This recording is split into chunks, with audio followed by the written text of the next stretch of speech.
हम सभी लोगों ने बड़े भाव और बड़े प्रेम के साथ कथा श्रवण किया, जिसमें हम सभी लोगों ने कथा के माध्यम से श्रवण किया सृष्टि का वर्णन, जिसमें ब्रह्मा जी ने सृष्टि करके और विस्तार पूर्वक इस सृष्टि को रचाया, जिसमें मनु और शत्रुपा के माध्यम से सृष्टि की रचना हुई। मनु और शत्रुपा ने मिलकर के सृष्टि की रचना की और 3 पुत्रियों को जन्म दिया, आकृति, देवहूति और प्रसूति। 2 पुत्रों को जन्म दिया, उत्तानपाद और तथा प्रियव्रत। 2 पुत्र हुए और 3 पुत्रियां हुई। तो कल की कथा में हमने श्रवण किया कि आकृति का विवाह रुचि नाम के प्रजापति के साथ हुआ, देवहूति का विवाह करदम बाबा के साथ हुआ। करदम बाबा बहुत तपस्वी हैं, 10,000 वर्ष की समाधि लग गई बाबा की, विवाह करके गए थे। उसके बाद देवहूति मैया ने निष्ठा भाव से सेवा करी तो इनके घर कपिल भगवान का जन्म हुआ, जिन्होंने सांख्य शास्त्र का दिव्य उपदेश दिया और उपदेश दे करके और सभी की रक्षा की, मां का भी कल्याण कर दिया। उन्हीं की छोटी पुत्री है मनु महाराज की सबसे 3 नंबर की कन्या है, जिनका नाम है प्रसूति। प्रसूति का विवाह हुआ महाराज प्रजापति दक्ष के साथ, और दक्ष के साथ विवाह हुआ। दक्ष की 16 कन्याएं हुई, 13 धर्म जी के साथ ब्याही, 14 नंबर की कन्या हुई स्वाहा। स्वाहा अग्नि भगवान की पत्नी है। जब तक स्वाहा करके हम कुछ अग्नि में प्रवेश नहीं कराते, तब तक महाराज अग्नि भगवान कुछ स्वीकार नहीं करते। तो महाराज ये स्वाहा उनकी पत्नी है अग्नि भगवान की। 15 नंबर की कन्या है जिनका नाम है स्वधा, पितरों के साथ ब्याही, और 16 नंबर की कन्या है जिनका नाम है सती। सती का विवाह हुआ महादेव के साथ। ये कथा सुना कौन रहा है? तो महाराज राजा परीक्षित को श्री सुखदेव भगवान ये कथा सुना रहे हैं। परीक्षित चौक पड़े। परीक्षित ने कहा, गुरुदेव हमने तो सुना है कि माता सती अपने मैके में गई और पिता के घर में जाकर के इनका शरीर आत्मदाह हो गया। सती की कोई संतति नहीं हो सकती, इसलिए आप सती का पावन चरित्र का गुणगान करें। इतने में महाराज श्री सुखदेव भगवान कहते हैं, राजन ध्यान से सुनो, हम तुम्हें सुनाते हैं। एक समय की बात है, देवताओं के राजा सबसे प्रसिद्ध हैं श्री ब्रह्मा जी, और ब्रह्मा जी ने एक बार देवताओं के राजा किसको? अपने पुत्र प्रजापति दक्ष को बना दिया। देखो हम मनुष्यों से बड़ा कौन है? बोले देवता। हम सब सोचते हैं ना कि मनुष्य से बड़ा कौन? बोले देवता। और देवता से भी एक ऊंचा पोस्ट है जिसको हम प्रजापति कहते हैं। तो अपने पुत्र दक्ष को प्रजापति घोषित कर दिया, देवताओं का पुत्र बना, देवताओं का स्वामी बना दिया, देवताओं का राजा बना दिया। और जैसे ही देवताओं का राजा बनाया तो महाराज समाज में कुछ लोग ऐसे भी होते हैं कि पद प्रतिष्ठा और सम्मान मिल जाए तो महाराज अहंकार में परिपूर्ण हो जाते हैं, अहंकार से भर जाते हैं। अहंकार हो गया प्रजापति दक्ष को, और छोटे से छोटे बड़े से बड़े समस्त प्रकार की सभा बुलाई। उस सभा में छोटे से बड़े सारे देवताओं का आगमन हुआ। सारे देवता पधारे, और जब सारे देवता पधारे तो महाराज 3 देवता भी पधारे, ब्रह्मा विष्णु महेश।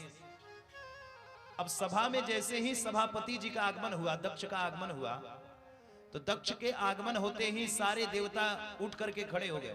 सबने स्वागत किया दक्ष का, लेकिन 3 देव खड़े नहीं हुए, ब्रह्मा विष्णु और महेश।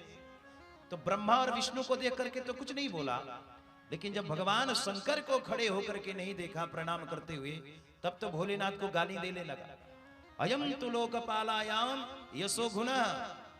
अरे ये शंकर, ये मरकट लोचन, दिन भर चिताओं का भस्म लगाता है, शमशान घाट में रहता है नंगा ब्रह्मचारी बनकर के, और हम सब लोकपालों के यश को धूमिल करने वाला ये शंकर है। किसी ने कहा, अरे भाई भोलेनाथ को क्यों गाली दे रहे हो? भोलेनाथ ने क्या बिगाड़ा है?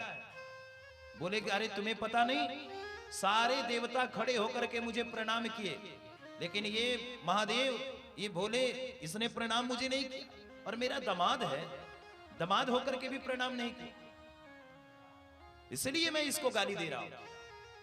अयम तु लोकपालायाम यशो गुणः, और इतना ही नहीं है, हम सब लोकपालों के यश को धूमिल करने वाला ये शंकर है।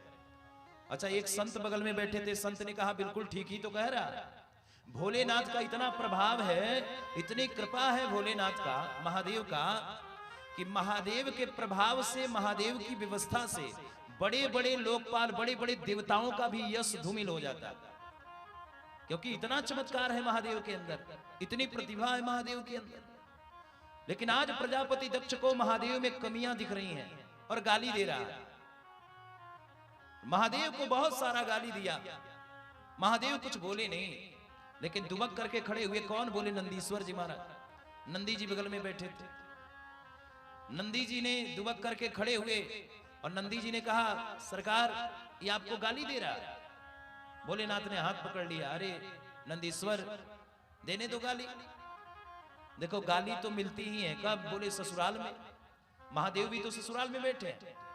भोलेनाथ ने कहा, अरे भाई ससुराल में जो जाते हैं विवाह करने, सबको गाली सुनना पड़ता है, लेकिन विडंबना इतनी है कि हम विवाह के बाद गाली सुन रहे हैं और लोग विवाह करने जाते हैं तब गाली सुन रहे हैं। देने दो गाली दे रहे हैं तो कोई बात नहीं। लेकिन महाराज दक्ष का तो साहस बढ़ता चला गया। दक्ष ने कह दिया कि अरे भाई ये मरकट लोचन है, नंगा ब्रह्मचारी है। और इतना ही नहीं, एक सज्जन तो खड़े हुए, बोले महाराज आप भोलेनाथ को गाली दे रहे हो और इतना ही कमियां अगर भोलेनाथ में दिखाई दे रहा है तो अपने बिटिया का विवाह क्यों कर दिया भोलेनाथ के साथ, क्यों किया बेटी का विवाह? तब तो महाराज और गर्म हो गया। गृहीत्वा मृग सापाक्षा बाणी मरकट लोचना, अरे मैंने विवाह थोड़ो किया, वो तो मेरे पिता ब्रह्मा जी नहीं माने, ब्रह्मा जी के कहने पर मैंने विवाह कर दिया, नहीं तो कहां मेरी मृग लोचनी कन्या सती और कहां ये बंदर की आंख वाला शंकर, मैं इसके साथ तो विवाह ही नहीं करता अपनी पुत्री का। गाली पर गाली दे रहा है। अंतोगत्वा भोलेनाथ को श्राप दे दिया प्रजापति दक्ष ने, कहा कि आज के बाद मैं श्राप देता हूं कि किसी भी यज्ञ में इस शंकर को भाग न दिया जाए। तब तो नंदीश्वर जी से रहा नहीं गया, दुबक करके खड़े हुए, हे प्रजापति दक्ष, जब से आया है तब से बड़बड़ाए जा रहा है, महादेव को गाली दे रहा है, भोलेनाथ को गाली दे रहा है। इसलिए जाओ, अगर भोलेनाथ को महादेव को तुम गाली दे रहे हो तो हम भी तुम्हें श्राप देते हैं, हम भी तुम्हें श्राप देते हैं कि तू जिस सर से महादेव को गाली दे रहा है ये तेरा सर बकरे का हो जाए, कट जाए। अब तो महाराज यज्ञ हो रहा है, यज्ञ के आचार्य बैठे हैं, कौन? भृगु जी महाराज। भृगु जी ने कहा, ए नंदीश्वर, ससुर दामाद के बीच का झगड़ा चल रहा था, तू क्यों बोला, क्यों बोला तू? इसलिए जाओ हम भी तुम्हें श्राप देते हैं कि शिव जी के जितने गण हैं सबके सब पाखंडी हो जाए। अब शिव जी के सारे गण तन करके खड़े हो गए, ए बाबा हमको पाखंडी का, इसलिए जाओ हम भी तुम्हें श्राप देते हैं, तेरे जैसे जितने भी चाटुकार ब्राह्मण हैं जो दूसरे की चाटुकारिता करते हैं वो सब के सब भिखमंगा हो जाए। अब तो महाराज भोलेनाथ ने सबका हाथ पकड़ा, ये भैया कहाँ आए हो, ये तो सभा समारोह है, यहाँ तो श्राप सभा समारोह प्रारंभ हो गया, चलो चलो अपने अपने कैलाश। सारे अपने गणों को लेकर के महादेव कैलाश में चले गए और जाकर के आनंद पूर्वक रहने लगे। लेकिन देखो प्यारे, रही मन धागा प्रेम का, अरे मत तोड़ो चटका, अरे जुटे से फिर ना जुटे, जुटे गांठ रह जाए। एक बार अगर धागा टूट गया तो कितना भी प्रयास किया जाए वो धागा गांठ के द्वारा जोड़ा तो जा सकता है, लेकिन दूर से ही वो धागा चमकते रहता है कि भैया इसमें गांठ लगी है। उसी प्रकार से रिश्ता है, एक बार अगर प्रेमी संबंधियों के द्वारा रिश्ता टूट गया तो लाख प्रयास किया जाए, लेकिन महाराज रिश्ता जोड़ा तो जा सकता है, लेकिन जीवन भर याद रहता है कि इस व्यक्ति ने हमारा अपमान किया था, इस व्यक्ति ने हमें गाली दिया था। लेकिन महादेव के ऊपर कोई प्रभाव नहीं, ससुर जी ने सम्मान नहीं किया तो कोई बात नहीं, महादेव गए और कैलाश में आनंद पूर्वक बैठ गए। लेकिन दक्ष, जो दक्ष प्रजापति है, इसका साहस अभी भी शांत नहीं हुआ। प्रजापति दक्ष ने महादेव का अपराध करने के लिए, अपमान करने के लिए कनकन में जाकर के सब जगह छोटे से बड़े सारे देवताओं को आमंत्रित किया। क्यों? बोला एक बहुत विशाल यज्ञ कर रहा, लेकिन देवाधिदेव महादेव को निमंत्रण नहीं दिया, बुलाया ही नहीं महादेव को अपने घर। महादेव को नहीं बुलाया, लेकिन महादेव के ऊपर कोई प्रभाव नहीं। लेकिन महाराज देवांगनाओं ने जब सुना कि प्रजापति दक्ष के घर यज्ञ हो रहा है, सारे के सारे देवता आज निकल पड़े। कहां से निकल रहे हैं? बोले भोलेनाथ जहां बैठे हैं, भोलेनाथ के ऊपर से ही देवताओं का विमान जा रहा है। भोलेनाथ के ऊपर से ही देवताओं का विमान जा रहा है। लेकिन महाराज भोलेनाथ के ऊपर कोई प्रभाव नहीं, आनंद पूर्वक बैठे हैं। लेकिन सती का मन डगमगा रहा है। भोलेनाथ की पत्नी है सती, सती का मन डगमगाया। सती ने सोचा अरे भाई इस बार हरिद्वार का कुंभ है नहीं, लेकिन देवताओं का विमान केवल ये बढ़ता ही जा रहा है हरिद्वार की। आखिर ऐसा क्यों? तो कुछ देवांगनाओं को रथ पर आरूढ़ होकर के जाते हुए देखा, तो बोल पड़ी सती ने जाकर के, अरे बहना कहां जा रही हो? देवांगनाओं ने कहा, अरे बहन तुम यहीं पर बैठी हो, तुम्हारे पिताजी के यहाँ बहुत बड़ा यज्ञ हो रहा है। तब तो महाराज होश उड़ गए, अरे मेरे पिताजी के यहाँ यज्ञ हो रहा है और मुझे कोई चिट्ठी पत्र निमंत्रण नहीं आई। लेकिन सब तो जा सकते हैं, महादेव बिना बुलाए नहीं जा सकते। देवांगनाओं ने कहा, अरे बहन चलो ना तुम भी। सती ने कहा, बहना तुम सब चलो और मैं थोड़ी देर में आती हूं, मैं भी महादेव को लेकर के आ रही। देवांगनाएं तो चली गई, लेकिन सती ने सोचा अब महादेव को मैं कैसे मनाऊं। पिताजी ने कोई चिट्ठी पत्र निमंत्रण भी नहीं दिया और बिना निमंत्रण के भोलेनाथ तो जाएंगे नहीं, लेकिन चलो प्रयास करती हूं। सती माता गई, भोलेनाथ बैठे हैं, जाकर के चरण सेवा करना प्रारंभ किया, चरण दबाने लगे। जाकर के चरण दबाया। महादेव ने कहा, कहो देवी क्या बात है? सती ने कहा, कुछ नहीं महाराज, हम पतिव्रताओं का धर्म है अपने पतियों की सेवा करना, तो हम तो सेवा कर रही हूं महाराज। भोलेनाथ ने कहा, देवी जी आज कुछ ज्यादा सेवा हो रहा है, इसलिए बोलिए क्या बात है। तब आज माता सती ने बात घुमा करके कहा, प्रजापतिस्ते स्वसुरस्य सांवृतम् निर्यापितो यमहोत्सव किल वयं चु तत्र विशरामवामते यज्ञार्थितामि बिहुदा व्रजन्ते प्रजापतिस्ते स्वसुरस्य सांवृतम्। जाकर के कहा, महाराज प्रजापतिस्ते ससुरस्य सांवृतम्, हे भोलेनाथ आपके ससुर जी के यहाँ बहुत बड़ा यज्ञ हो रहा है। आज देखो माताओं ने, आज सती का शैली देखिए क्या कह रही हैं। माताएं जब अपने मैके की बड़ाई करती हैं तो खूब बड़ाई करती हैं, खूब प्रशंसा करती हैं कि अरे मेरे मैके में तो मेरे पिताजी के द्वारा ये है, मेरे मैके में तो मेरे पिताजी ने ये बनवा दिया, ये किया, इतना बड़ा यज्ञ हुआ, इतना बड़ा कार्यक्रम हुआ, खूब प्रशंसा करती हैं। लेकिन सती ने आज प्रशंसा नहीं किया। सती अपने पिताजी की प्रशंसा नहीं कर रही हैं, जाकर के क्या कह रही हैं, प्रजापतिस्ते ससुरस्य सांवृतम्, भोलेनाथ आपके ससुर जी के यहाँ बहुत बड़ा यज्ञ हो रहा है। जब इतना जाकर के कहा तो भोलेनाथ ने कहा, देवी कुछ चिट्ठी पत्री निमंत्रण आया है क्या? सती ने कहा, भोलेनाथ चिट्ठी पत्री निमंत्रण तो नहीं आया, लेकिन भेजा जरूर होगा। कभी कभी डाक गड़बड़ा जाता है, तो हो सकता है डाक गड़बड़ हो जाए, इसलिए नहीं आया होगा। लेकिन भोलेनाथ चलना जरूर चाहिए। जब से विवाह हुआ है तब से हम 16 बहनें हैं, सारे बहनें आई हैं, सभी बहनोई आए हैं, मुलाकात किसी से नहीं हुआ। कम से कम इसी यज्ञ के बहाने मुलाकात भी तो हो जाएगा। इसी यज्ञ के बहाने हम कुछ ना कुछ मुलाकात कर लेंगे, बहनों से भी हो जाएगा, बहनोइयों से भी हो जाएगा आनंद पूर्वक, तो ठीक है चलना चाहिए। भोलेनाथ ने कहा, देवी बात तो तुम्हारी सही है, लेकिन आज जो बात भोलेनाथ ने सती को आज तक नहीं बताई, वो सारी की सारी बात सती को आज भोलेनाथ ने बता दिया। देवी तुम नहीं जानती, तुम्हारे पिता मेरा अपराध करने के लिए, मेरा अपमान करने के लिए यज्ञ कर रहे हैं। हे देवी, भरी सभा में तनिक हम खड़े नहीं हुए, हालांकि मन ही मन अपने ससुर जी को मैंने प्रणाम किया था, लेकिन जो देहाभिमानी होते हैं वो देह का महत्व देते हैं, इसलिए मैंने हाथ नहीं जोड़े। तो भरी सभा में सबको उन्होंने गाली नहीं दिया, मुझे बहुत गाली सुना दी। और हे देवी, मैं तुम्हारे स्वभाव को भी जानता हूं, मैंने तो सहन कर लिया देवी, लेकिन अगर तुम उस जगह पर होती तो तुमसे सहन नहीं होती, इसलिए मेरा अपमान करने के लिए यज्ञ हो रहा है, और इस यज्ञ में देवी जाना नहीं चाहिए।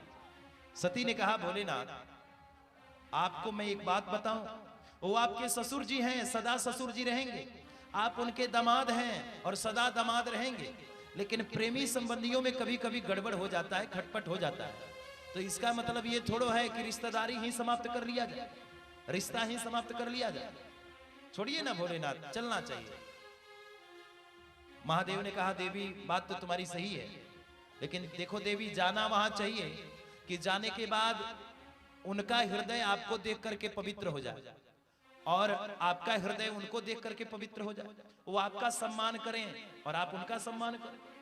लेकिन हे देवी, वहां बिल्कुल नहीं जाना चाहिए कि आपको देख करके उनका हृदय जल जाए, उनको देख करके आपका हृदय जल जाए। आवते ही हर से नहीं, नैनन नहीं सने, तुलसी तहा न जाइए, कंचन बरसे ने। इसलिए आने के बाद अगर सम्मान न मिले, तो अगर सोना भी बट रहा हो तो वहां जाना नहीं चाहिए। इसलिए देवी, मैं बार बार तुम्हें समझा रहा हूं, जाना नहीं चाहिए। सती ने कहा, तो ठीक है महाराज, अगर आप नहीं जाना चाहते तो एक कार्य करो, मुझे आज्ञा दे दो, मैं चली जाती हूं।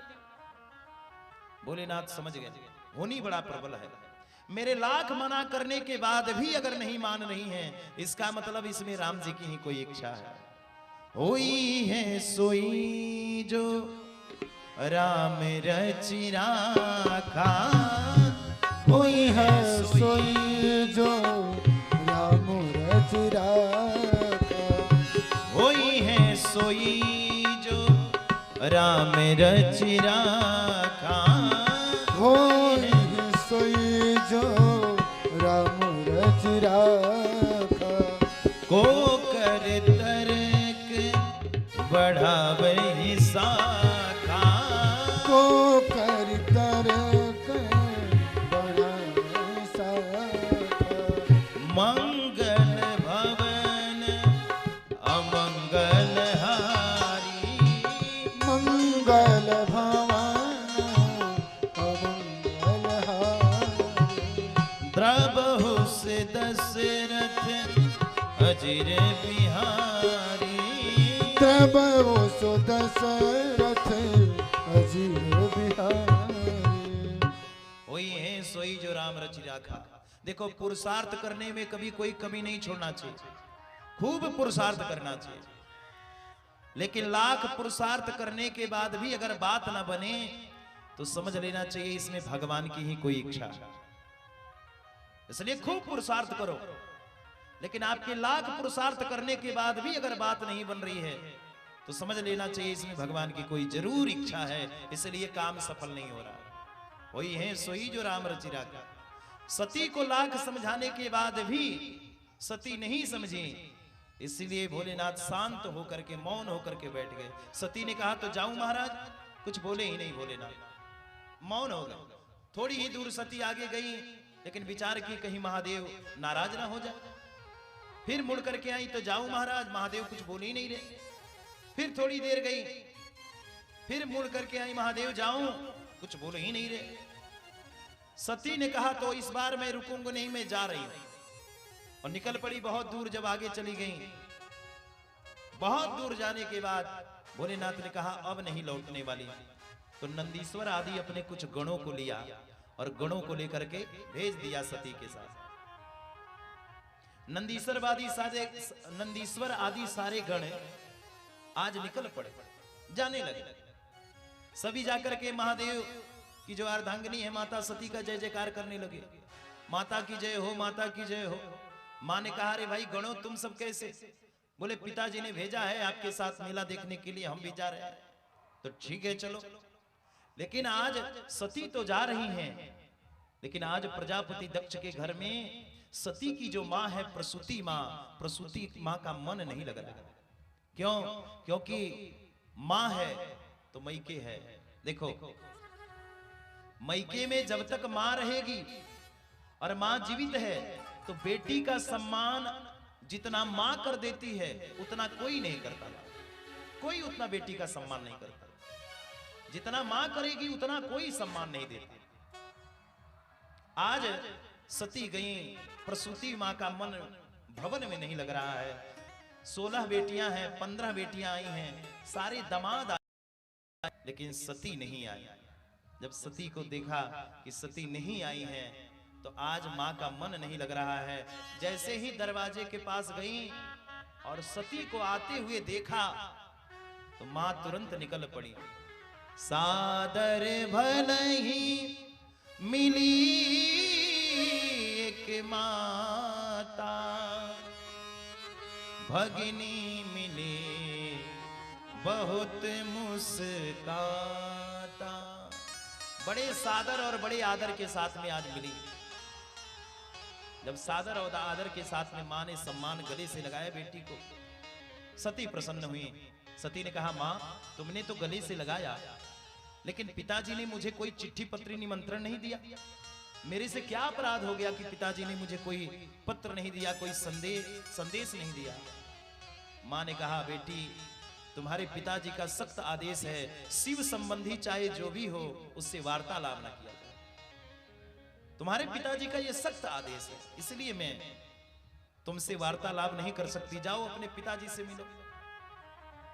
जैसे ही सती अपने पिता से मिलने के लिए गई तो महाराज पिता से मिलने जाते हैं। आज प्रजापति दक्ष ने जब देखा तो सती को देख करके पीछे मुड़ करके खड़ा हो गया।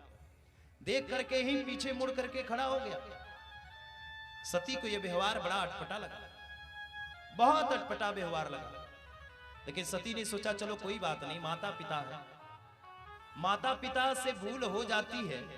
बहुत ऐसे माता पिता भूल भी कर देते, लेकिन बेटा बेटी का यह परम कर्तव्य है कि माता पिता के गलती को महाराज कभी भी देखा ना जाए। ये बेटा बेटियों का फर्ज होता है। माता पिता में कमी निकालना, माता पिता की गलती निकालना, ये बेटा बेटियों का अपराध है, इसलिए निकालना नहीं चाहिए। ये सब जो सुना, ये सब जब पता चला तो महाराज रहा नहीं गया। आज रहा नहीं गया सती को, और सती ने सोचा चलो कोई बात नहीं, मैं आ तो गई लेकिन चलो जाने दो, माता पिता हैं, गलती कर दिए तो कोई बात नहीं। लेकिन सती जब यज्ञशाला के पास में गई तो देखा छोटे से छोटे, बड़े से बड़े सारे देवी देवताओं के लिए कोई ना कोई भाग रखा है, लेकिन देवाधिदेव महादेव के लिए कुछ नहीं रखा। तब तो सती को क्रोध आ गया। जयंती मंगला काली भद्र काली कपालिनी दुर्गा क्षमा शिवा धात्री स्वाहा स्वधा नमस्तुते। आज लग रहा है सती इतने क्रोध में है कि 10 दिशाओं को दग्न कर देंगी, समाप्त कर देंगी। और तुरंत खड़े हुई, हे प्रजापति दक्ष, तू मेरा पिता है और शास्त्र कहता है पति का अपमान करने वाला चाहे कोई भी हो, लेकिन महाराज वो तो नष्ट करने योग्य होता है। अपने स्वामी का अपराध, अपने स्वामी का अपराध, अपने पति का अपराध, ये कदापि सुनने योग्य नहीं होता, सुनने योग्य नहीं होता। इसलिए जो अपने पति का अपराध, अपने स्वामी का अपराध सुनता है, अपमान सुनता है, तो महाराज उसको तो गौ हत्या का पातक लगता है। इसलिए गौ हत्या का पातक लगता है। देखो आज थोड़ा मेरा मन विचलित हो रहा है, इतना साउंड आ रहा है ना कान में कि कथा का स्टेप बिगड़ जा रहा है। कथा मैं क्या कर रहा हूं। प्रजापति दक्ष को कहा कि तुमने मेरे स्वामी का अपराध किया, इसलिए ये सहन योग्य नहीं है। और हे प्रजापति दक्ष, तुमने मेरे स्वामी का अपराध किया है, अगर मैं गई तो महादेव कहेंगे कहो दक्ष कुमारी पिता के यहां गई थी, तुम्हारा क्या सम्मान हुआ, इसलिए अब लौट के भी नहीं जाऊंगी और तुम्हारे ही इस हवन कुंड में मैं अपना आत्मदाह कर लूंगी। सती ने तुरंत अपने शरीर का उसी हवन कुंड में आत्मदाह कर लिया। सती का शरीर जलने लगा। और जितने भी भूत प्रेत आए थे, सब भूत प्रेतों ने महाराज जब सती को जलते हुए देखा तो सबने महाराज वहां हल्ला शुरू किया, शोर गुल्ला बचाया और जाकर के कोई यज्ञशाला का बांस बन्नी उखाड़ करके फेंकना प्रारंभ किया। सबने जाकर के यत्र तत्र महाराज कुछ न कुछ बिखेर दिया। और इधर पता चल गया कि इसको देव ऋषि नारद जी महाराज को। नारद जी महाराज गए, भोलेनाथ बैठे थे, जाकर के तुरंत भोलेनाथ को बताया, हे भोलेनाथ, आज पता है आज अब आपकी सती नहीं रही, पिता के यहां गई थी, पिता के यहां जाते ही अपमान हुआ और सती का शरीर छूट गया। भोलेनाथ ने जब सुना तो भोलेनाथ को क्रोध आया, क्रोध में भर गए भोलेनाथ, और क्रोध में जल करके भोलेनाथ ने आज कहा, तुरंत अपने एक जटा को उखाड़ा और जटा को उखाड़ करके भोलेनाथ ने तुरंत पटक दिया। वहीं से एक वीरभद्र नामक पुरुष प्रकट हुआ, उसने हाथ जोड़ा, भोलेनाथ किम करोती, मेरे लिए क्या संदेश है। जैसे ही हाथ जोड़ा भोलेनाथ ने कहा, दक्ष यज्ञ जो हो जाओ, दक्ष सहित दक्ष के यज्ञ को नष्ट कर दो। जब इतना सुना तो महाराज वीरभद्र, अब देखो भूत प्रेतों का शरीर जो होता है वो हवा प्रदान होता है, वायु प्रदान होता है, महाराज हवा की वेग गति से गया। और इधर यज्ञ के आचार्य भृगु जी महाराज बैठे हैं, यज्ञ के आचार्य ने भूत प्रेतों को मार करके वहां से भगा दिया। भूत प्रेतों ने जब देखा, जब इधर से भोलेनाथ के इस गण को देखा तो महाराज सब तन करके खड़े हो गए, जब हमारे महाराज आ गए, अब बना लो जितना भी यहाँ पर देवी देवता बैठे हैं सबको बंदी बना लो। सारे देवी देवताओं को बंदी बनाया और बंदी बना करके महाराज, और यज्ञशाला में जितने भी देवी देवता थे सबको खंडित भी कर दिया, किसी के हाथ टूट गए, किसी के पांव। प्रजापति दक्ष का सर लेकर के महाराज और दहकती हुई अग्नि कुंड में धड़ाम से पटक दिया। जैसे ही प्रजापति का सर लेकर के दहकती हुई अग्नि कुंड में फेंका, महाराज हाहाकार मच गई, हाहाकार मच गई। सारे देवता खंडित विखंडित हो गए। देवता जाकर के ब्रह्मा जी से शिकायत किए, त्राहिमाम, हे ब्रह्मदेव रक्षा करो, अब क्या होगा। ब्रह्मा जी ने कहा, हम क्या रक्षा करें, तुम सब देवता गए थे यज्ञ में, अब खंडित विखंडित हो गए। देवता बोले, सरकार तो हम क्या करें, यज्ञशाला में निमंत्रण था। ब्रह्मा जी ने कहा, तो ठीक है यज्ञशाला में निमंत्रण था, लेकिन जहां ब्रह्मा विष्णु महेश नहीं गए वहां सब तुम क्या करने गए। देवता बोले, सरकार अब तो खंडित हो गए, जो खाई सो खाई, आगे खाई तो राम दुहाई, अब जो खा लिया सो खा लिया, अब क्षमा कर दो। ब्रह्मा जी ने कहा, ऐसे क्षमा नहीं होगा, तुमने महादेव का अपराध किया है, इसलिए महादेव तुम्हें क्षमा करेंगे। चलो भोलेनाथ के पास। महादेव बैठे हैं, सारे के सारे देवता गए और ब्रह्मा जी भी साथ में हैं। महादेव जब ब्रह्मा जी को आते हुए देखे तो महादेव खड़े होकर के आज ब्रह्मा जी का स्वागत करने लगे।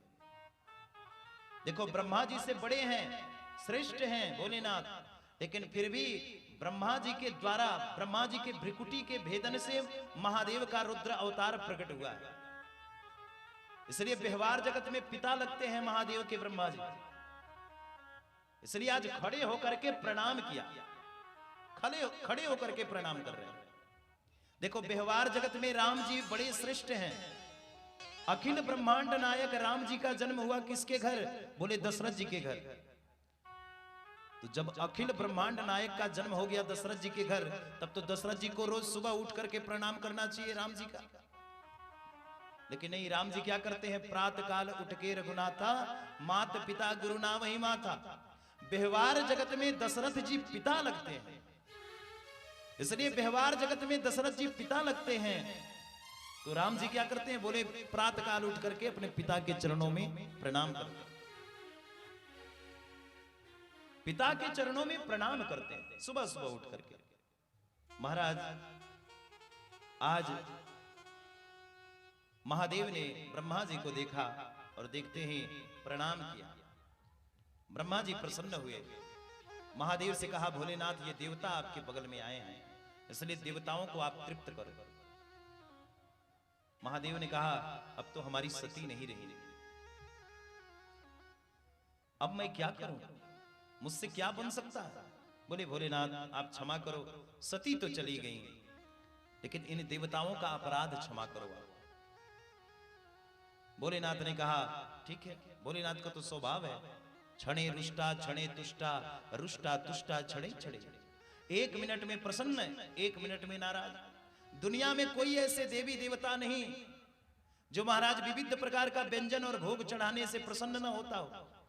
जितने भी देवताओं के पास आप जाओगे महाराज, उनको विविध प्रकार का भोजन चढ़ाओ, भोग चढ़ाओ, तब जाके प्रसन्न होते हैं। लेकिन एक ही देवता है, बोले महादेव, भांग धतूरा बेलपत्र चढ़ा दो और हर हर महादेव कर दो, बस प्रसन्न हो जाता। इतना कृपालु, इतना दयालु कोई देवता हो सकता है क्या? कोई नहीं हो सकता जितना महादेव है। इतनी दयालु और इतना दया करने वाला कोई देवता नहीं। एक बार तो एक भक्त था महाराज, महादेव के दरबार में गया और चोर था महाराज। महादेव के मंदिर में प्रवेश किया तो क्या देखा, 20 किलो का घंटा ऊपर। सोचा 20 किलो का घंटा है, 20,000 का काम बन गया। महादेव के शिवलिंग पर पैर रखा और घंटा को उतार लिया। अब घंटा को तो उतार लिया, जैसे ही उतरा नीचे महादेव प्रकट हो गए। अरे भाई वत्स, मैं बड़ा प्रसन्न हूं, मांगो क्या चाहिए। उस चोर ने कहा भोलेनाथ आप क्या कर रहे हो, आप भोलेनाथ हो? भोलेनाथ ने कहा हाँ हम ही है भोलेनाथ। तो ये क्या कर रहे हो, मैं तो चोरी किया और आप प्रकट हो गए। भोलेनाथ ने कहा अरे भाई यही तो विडंबना, आज तक जितने भी भक्त आते सब भांग धतूर बेलपत्र चढ़ा करके प्रसन्न करते, और पहली बार तू एक ऐसा भक्त है जो पूरा शरीर मेरे ऊपर चढ़ा दिया, इसलिए मैं प्रसन्न हो गया। कहने का मतलब इतना कृपालु, इतना दयालु कोई देवता ही नहीं, महादेव है। दया कर दिया देवताओं पर, देवता सब प्रसन्न हो गए। महादेव को प्रणाम किया प्रसन्नता पूर्वक। महादेव ने सारे देवताओं जो खंडित विखंडित थे सबको तृप्त किया और सती के शरीर को 100 भाग में भगवान विष्णु भगवान ने तुरंत बांट दिया। देखो ये प्रसंग भागवत में नहीं है। कौन सा प्रसंग? बोले सती के शरीर को भगवान शिव ने 1000 वर्षों तक लेकर के भ्रमण किया सती के जलने के बाद। यह प्रसंग है देवी मद भागवत महापुराण का।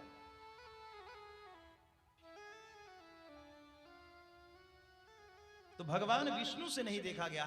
हालांकि ये कथा तो है, सती की कथा मैं आपको सुना रहा हूं, लेकिन ये जो कथा है कि सती के शरीर को लेकर के महादेव 1000 वर्षों तक गए, ये श्रीमद् भागवत महापुराण की कथा नहीं है। तो महाराज 51 भागों में 51 पिंड में ये शरीर बटा, जो 51 पिंडी के नाम से, शक्ति पीठ के नाम से जाना जाता है। इधर प्रसन्न हुए महादेव, प्रसन्न होकर के अपने भक्तों का गुणगान करने लगे। देवताओं ने आग्रह किया भोलेनाथ आप प्रसन्न हो गए, इसलिए कार्य करो, अब चल करके उस यज्ञ को भी सफल कर दो जो यज्ञ खंडित हो गया। भोलेनाथ ने कहा यज्ञ में तो कुछ भाग वगैरह मिला नहीं, हम क्यों जाएं यज्ञशाला? बोले नहीं भोलेनाथ आपको चलना पड़ेगा। भोलेनाथ तो बड़े कृपालु हैं ही। यज्ञशाला में गए तो क्या देखा, प्रजापति दक्ष का सर कहीं है धड़ कहीं है, सर कहीं रखा है धड़ कहीं रखा है। देवताओं ने आग्रह किया भोलेनाथ अब कृपा कर दो ना, जजमान का सर तो जोड़ दो। महादेव ने तुरंत उसी समय त्रिशूल को आदेश दिया और त्रिशूल ने जाकर के महाराज एक बकरे का सर लाया और प्रजापति दक्ष के ऊपर लगा दिया।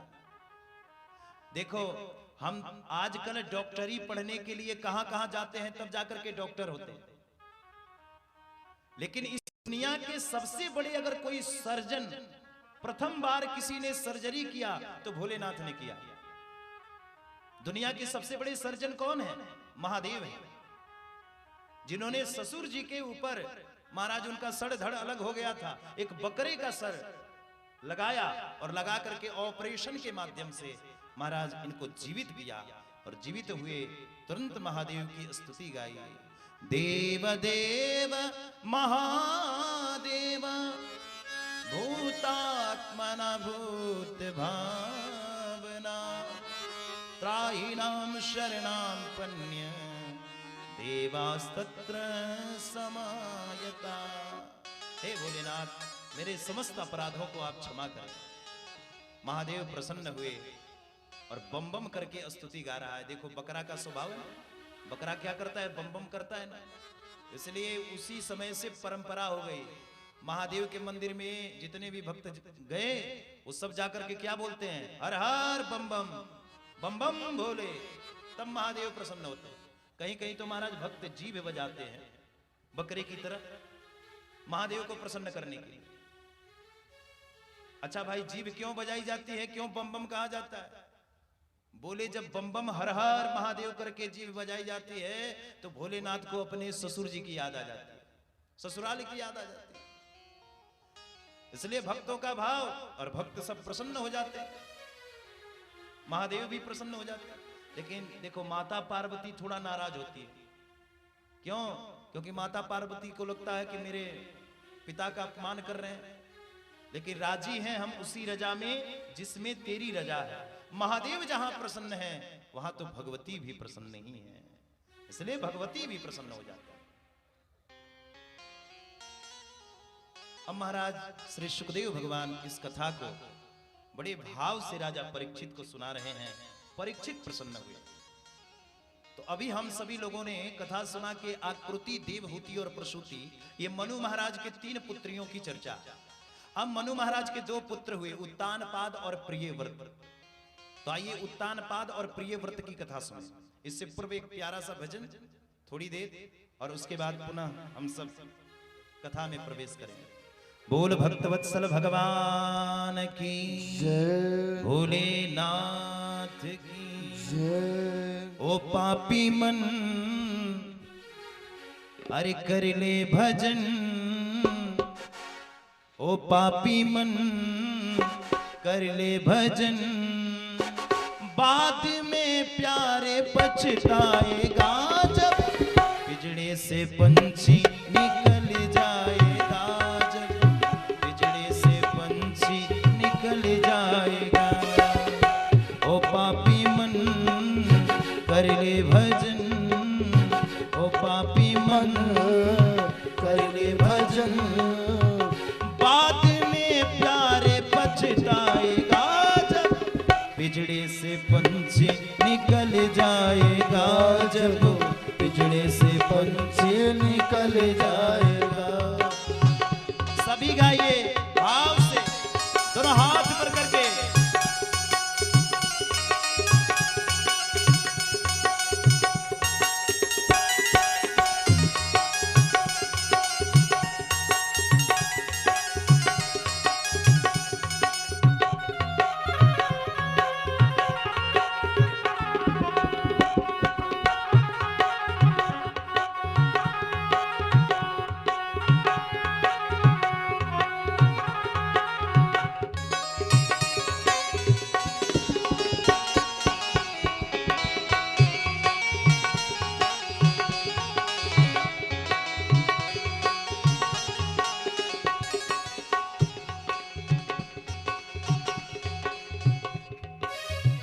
क्यों करता है मेरा मेरा, हाँ क्यों करता है मेरा मेरा, क्यों करता है मेरा मेरा, क्यों करता है मेरा मेरा, क्यों करता है मेरा मेरा, हाँ क्यों करता है मेरा मेरा।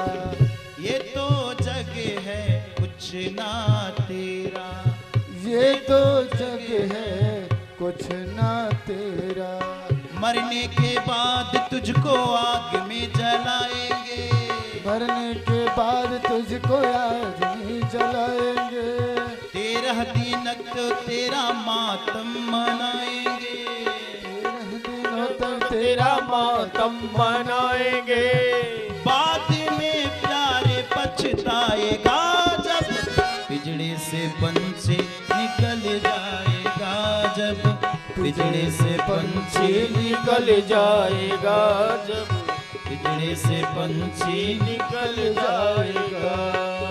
ओ पापी मन कर ले भजन, ओ पापी मन कर ले भजन।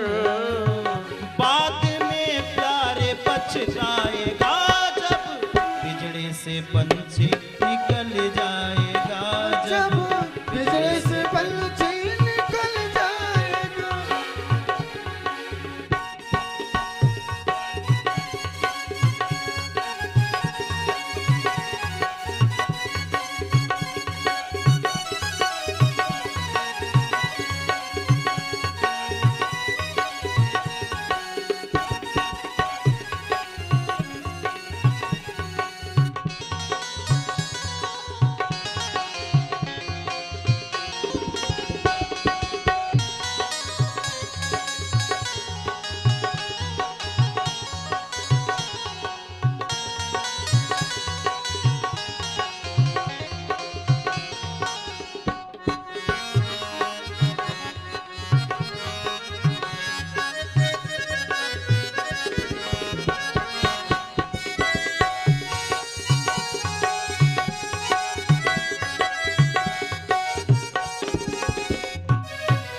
भाई बंधु कुटुंब कबीला, भाई बंधु कुटुंब कबीला, भाई बंधु कुटुंब कबीला, भाई बंधु कुटुंब कबीला। ये तो जग है झूठा झमेला, ये तो जग है झूठा झमेला। ये तो जग है झूठा झमेला, ये तो जग है झूठा झमेला। जैसा तू आया जग में वैसा तू जाएगा, जैसा तू आया जग में वैसा तू जाएगा। मुट्ठी बांध आया मुट्ठी खोल जाएगा, मुट्ठी बांध आया मुट्ठी खोल जाएगा।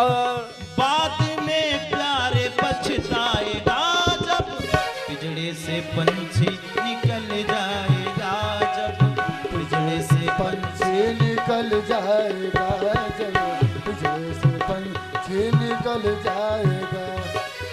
ओ पापी मन कर ले भजन, पापी मन कर ले भजन। बाद में प्यारे पछताएगा जब बिजली से पंछी निकल जाएगा, जब आप जैसे पंछी निकल जाएगा, जब जैसे पंछी निकल जाएगा। हरि बोल।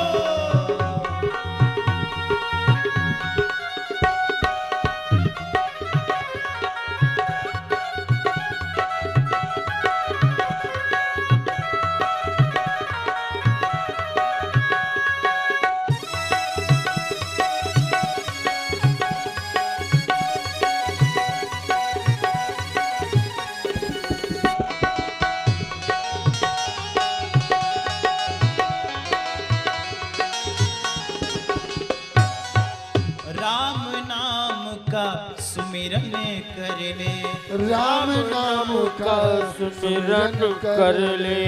राम जी का नाम प्यारे घट में धर ले, राम जी का नाम प्यारे घट में धर ले।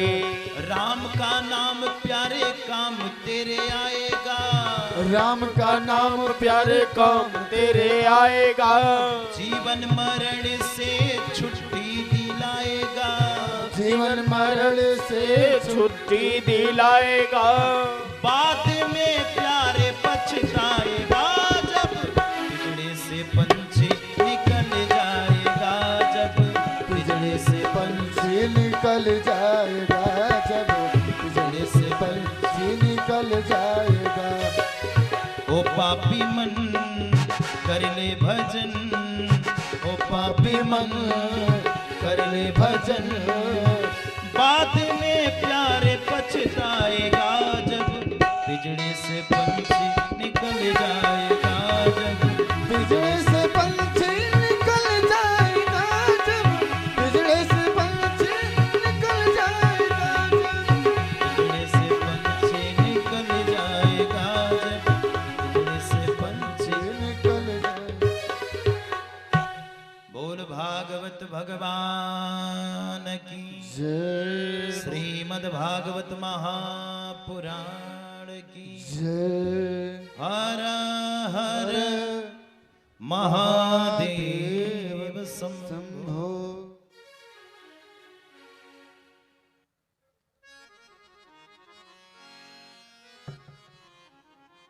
और आइए हम कथा के प्रसंगों, जिनकी दो पत्नियां हैं, एक का नाम है सुनीति और दूसरे का नाम है सुरुचि। देखो उत्तान पाद का मतलब क्या है? बोले सह उत्तान पादौ। मातृगर्भ में जितने भी बालक होते हैं उनका सर नीचे होता है और पांव ऊपर होता है। और हम सब भी जब संसार में पैदा हुए तो हम सब का भी सर नीचे था और पांव ऊपर था मातृगर्भ में, इसलिए हम सब भी उत्तान पाद ही हैं। लेकिन महाराज इस उत्तान पाद राजा की दो पत्नियां हैं, एक का नाम सुनीति और एक का नाम सुरुचि। थोड़ा समझने की आवश्यकता। और हम मानवों के पास भी दो पत्नियां हैं, हम सभी के पास दो पत्नियां हैं। ए भैया थोड़ा शांति से बैठो, बच्चों को हल्ला गुल्ला न करें, इसलिए शांति से बैठिए आप लोग भाव से। तो हम सब भी जो मानव हैं इनकी दो पत्नियां हैं, एक का नाम है सुनीति और दूसरे का नाम है सुरुचि। सुनीति का मतलब बोले सात्विक बुद्धि और सुरुचि का मतलब कुतर्क बुद्धि। सात्विक बुद्धि क्या कहती है? बोले कथा भागवत हो रही है चल करके सुन लेना चाहिए। नास्तिक बुद्धि क्या कहती है?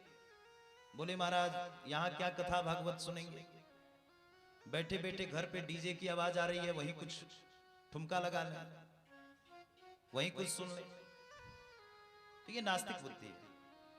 और ये सब मानवों के बीच में ही रहता है, हम मानवों के हैं। ये दो बुद्धि है हमारी। एक बुद्धि हमारी सात्विक है जो हमें धर्म की ओर प्रेरित करती है, और एक बुद्धि नास्तिक है जो हमें धर्म से भटकाती है। अच्छा हम मानते किसका है, सुनते किसका है? सात्विक बुद्धि का।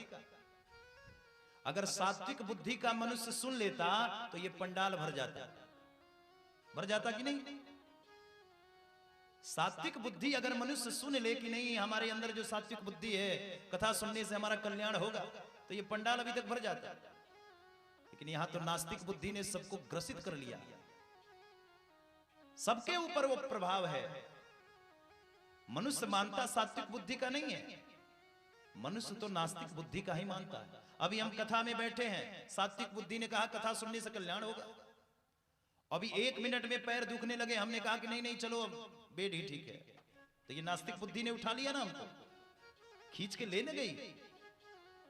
अमृत जैसी कथा भी ये नास्तिक बुद्धि ने आपको छुड़ा दिया। ये उत्तान पाद की भी दो पत्नियां हैं, एक सात्विक है जिसका नाम सुनीति है और एक कुतर्क बुद्धि है सुरुचि। महाराज ये इतना कुतर्क करती है कि राजा परेशान रहते हैं, लेकिन राजा मानते उसी की हैं जो कुतर्क करने वाली बुद्धि है। सात्विक बुद्धि से एक पुत्र की उत्पत्ति हुई जिसका नाम है ध्रुव, और नास्तिक बुद्धि सुरुचि से एक पुत्र का उत्पत्ति हुआ जिसका नाम है उत्तम। लेकिन ध्रुव जी महाराज राजा ने त्याग किसका कर दिया? बोले सुनीति का त्याग कर दिया, बड़ी पत्नी का त्याग कर दिया।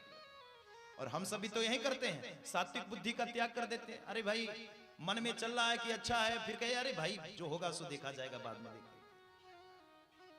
हर एक व्यक्ति यही करता है, सात्विक बुद्धि का त्याग करता है। राजा ने भी सात्विक बुद्धि का त्याग किया और उसके साथ में एक पुत्र है जिसका नाम है ध्रुव। मां लेकर के गई और जाकर के जंगल में ध्रुव के साथ रहने लगी। ध्रुव जी बचपन से ही बड़े प्रतिभाशाली हैं। 4 साढ़े 4 वर्ष की अवस्था है, बच्चों के साथ खेलते हैं। अब सनई सनई 5 वर्ष की अवस्था हो गई महाराज ध्रुव का। 5 वर्ष की अवस्था में ध्रुव गए बालकों के साथ खेलने के लिए। देखो मां चाहे तो बेटे को शैतान बना दे, मां चाहे तो बेटे को विद्वान बना दे, और मां चाहे तो चोर लफंगा उचक्का बना दे। ये मां पर निर्भर करता है। पिता ने त्याग कर दिया और ध्रुव पल किसके साथ रहे हैं? बोले मां के साथ पल रहे हैं। इसलिए मां करती क्या है? बोले बच्चों पर ज्यादा वात्सल्य दिखाती है, और जो मां बच्चों पर ज्यादा वात्सल्य दिखाने लगे तो बच्चे सनई सनई कहीं ना कहीं बिगड़ जाते हैं। इसलिए माता पिता को भी थोड़ा सा समझने की आवश्यकता है, अपने बच्चों को संस्कार देने की आवश्यकता है। बच्चों में संस्कार भरिए। आज हमारा सनातन कहां जा रहा है, धर्म कहां जा रहा है पता है? 1 घंटा कथा डिस्टर्ब रहा। 1 घंटा क्यों? बोले सनातन धर्म का भी वो भी प्रचार ही हो रहा है, लेकिन उसमें बज क्या रहा है? क्या बज रहा है? तो आप सब तो सुने ही हो, क्या बताना? हा? क्या बज रहा है वही समझने की जरूरत है। किसी को समझ में आएगा? लिपस्टिक वाला गाना बज रहा है। अब बताइए, विचार करिए आप, ये सनातन धर्म का कितना बड़ा दुर्भाग्य है। देखो प्यारे, हंसने की जरूरत नहीं है। अगर हम हंस हंस के बात टालते रह गए तो होगा क्या? आने वाले 10 साल, 15 साल, 20 साल के बाद जब बच्चों से कहोगे बच्चों हमको तो भागवत सुनना है और हमको तो कथा सुननी है और हमको तीर्थ जाना है, तो बच्चे कहेंगे बुढ़ा का माथा खराब हो गया, ये पागल हो गया। ये जो संस्कृति, ये जो संस्कार हम अपने बच्चों को दे रहे हैं, अरे भाई सरस्वती पूजा मनाओ, अच्छी बात है, करना चाहिए, लेकिन उनको समझाओ बेटा ये माँ है, माँ के साथ छल मत करो, कपट मत करो। अरे माँ बहन के सामने कोई ये बजा सकता है क्या? यानी कि वो पाखंडी माँ को माँ नहीं मानते। अभी तो सरस्वती माता की जय कर रहे हैं और फिर देखो क्या कर रहे हैं। जिस देवी का सम्मान कर रहे हैं वही देवी का अपमान भी हो रहा है। इसलिए हमारा सनातन संस्कृति बिगड़ रहा है धीरे धीरे, समझने की आवश्यकता है। बिगाड़ो मत आप इसको। अभी कह दिया जाए कि भागवत हो रही है, 1000 चंदा लेना है, कोई देगा नहीं, लेकिन डीजे के लिए देखो क्या है विशेषता। इसलिए सात्विक बुद्धि जो है वो सत्य व्यवस्था में ले जाती है, नास्तिक बुद्धि तो महाराज कुतर्क करती है। एक ध्रुव जी हुए, माँ ने बड़ा संस्कार दिया। 5 वर्ष के बालक हैं ध्रुव जी महाराज, बड़ा उत्तम संस्कार उस बालक के अंदर दिया। और ध्रुव जी बच्चों के साथ खेल रहे थे, बच्चों ने भगाया, ये ध्रुव कहाँ रहता है तू? तेरे पिता का कहीं पता है, तेरी माँ का कहीं पता है, माँ जंगल में रहती है, इसलिए हम तुम्हें अपने साथ नहीं खेलने देंगे। ध्रुव जी महाराज आए और आकर के अपने मैया का आंचल पकड़ करके सुनीति माँ का रुदन करने लगे, रोने लगे। माँ से कहा, माँ आज पता है मेरे मित्रों ने मुझे क्या कहा? मेरे मित्रों ने कहा माँ कि देख ध्रुव, ना तुम्हारे पिता का पता है ना तुम्हारी माँ का पता है, इसलिए हम अपने साथ तुम्हें खेलने नहीं देंगे, हम अपने साथ तुम्हें खेलने नहीं देंगे, नहीं खिलाएंगे। माँ ने कहा बेटा इसमें घबराने की आवश्यकता नहीं है। अगर बच्चों ने पिता के बारे में पूछा है तो तुम इस राज्य के जो राजा हैं वही तो तुम्हारे पिता हैं। जाओ पुत्र और अपने पिता से मिलने का प्रयास करो, जाओ, तुम्हें चल करके मिलना चाहिए अपने पिता से। निकल पड़े महाराज ध्रुव जी। जैसे ही राज्य में गए, सौतेली माँ के साथ में आज पिता बैठे हैं, सौतेली माँ के साथ में उत्तानपाद ध्रुव जी को दौड़ करके गले से लगाया। जैसे ही जाकर के अपने राज्य सिंहासन पर बिठाया, सौतेली माँ ने हाथ पकड़ा और हाथ पकड़ करके फेंक दिया ध्रुव को। ए ध्रुव, तू यहां बैठने योग्य नहीं है, बैठने का अधिकारी नहीं है, इसलिए अगर यहां पर तू राज्य सिंहासन पर बैठना चाहता है तो इसके लिए तुम्हें एक कार्य करना पड़ेगा। जा पहले श्री हरि का तप कर, और श्री हरि जब प्रसन्न हो जाएंगे तो श्री हरि से वरदान मांगना कि हे श्री हरि मुझे यही वरदान दो कि मैं मैया सुरुचि के गर्भ से प्रकट हूं, और सुरुचि के गर्भ से जब पैदा होगा तभी इस राज्य सिंहासन पर बैठने का अधिकारी बनेगा। सौतेली माँ ने डांट करके जब ध्रुव को भगाया, 5 साल की अवस्था है, ध्रुव जी महाराज आए और अपनी सुनीति माँ का आंचल पकड़ करके रोने लगे, रोने लगे महाराज। माँ ने कहा क्या हुआ बेटा, बोलो। ध्रुव जी तो कुछ बोल ही नहीं रहे। ध्रुव जी ने कहा माँ मेरा हृदय छल्ली छल्ली हो गया, आज मैं बड़ा दुखी हूं माँ, बहुत दुखी हूं। पता है आज सौतेली माँ ने क्या कहा?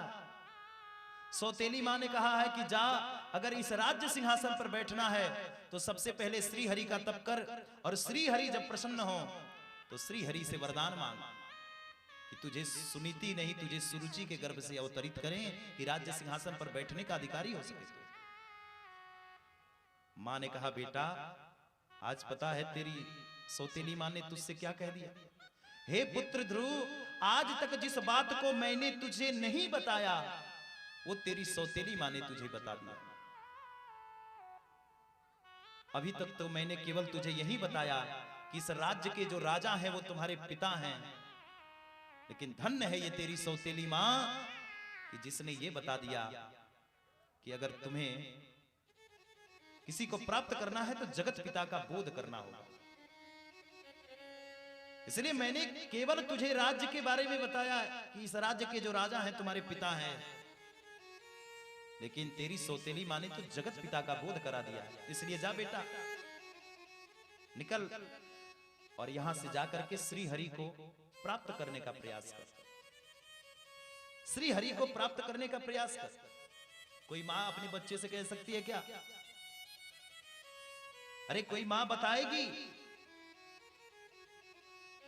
आजकल की मां क्या सिखाती है बच्चों को भी? यही सीएटी कैट, डीओजी डॉग, यही सिखाया जाता है बच्चों को। लेकिन धन्य है मां, ये सुनीति ये कह रही है बेटा, जो तेरी सौतेली मां ने तुझसे बता दिया ये बड़ी अद्भुत बात है बेटा। इसलिए जा श्री हरि का तप कर, प्रभु का तप कर। धन्य है ये तेरी सौतेली मां। इसलिए प्यारों, बच्चों को संस्कार दो। हमें तो अपने बच्चों को सिखाना पड़ेगा।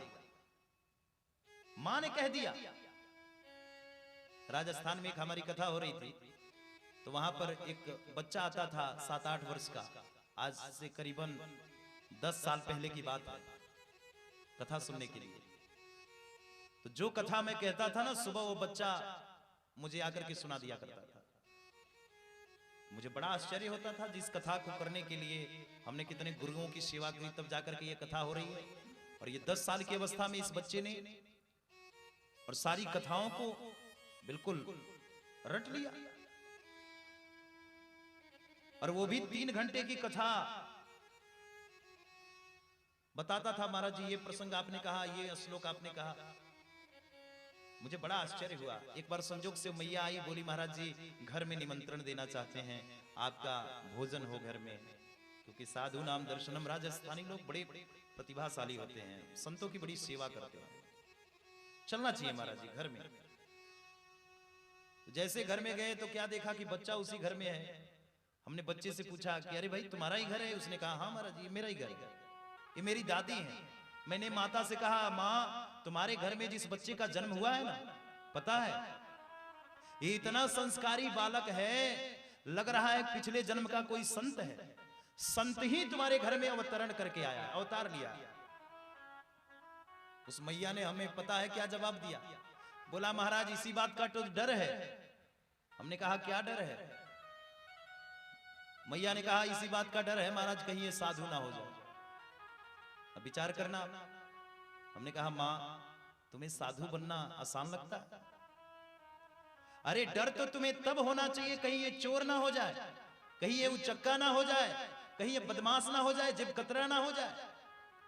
इस बात का तुम्हें डर होना चाहिए। लेकिन साधु बनना इतना आसान समझती हो तुम? ये ठीक नहीं है। तो देखो प्यारे, मां ही उत्तम संस्कार देती है, उत्तम संस्कार देती है। मां ने कहा जा बेटा तप कर।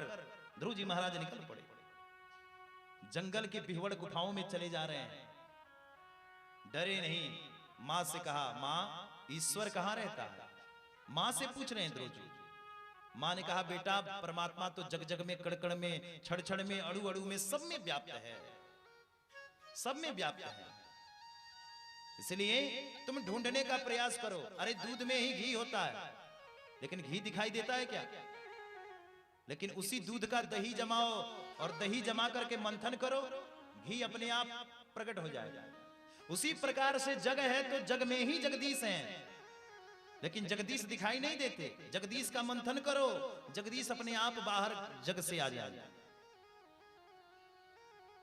जगदीश का भी हमें मंथन करना पड़ेगा। इसलिए बेटा भगवान तो सब जगह है। हरि व्यापक सर्वत्र समाना प्रेम ते प्रगट होई मैं जाना। हरि व्यापक सर्वत्र समाना, प्रेम ते प्रगट होहि मैं जाना। हरि व्यापक सर्वत्र समाना, हरि व्यापक सर्वत्र समाना, प्रेम ते प्रगट होई मैं जाना। प्रेम ते प्रगट होहि मैं जाना।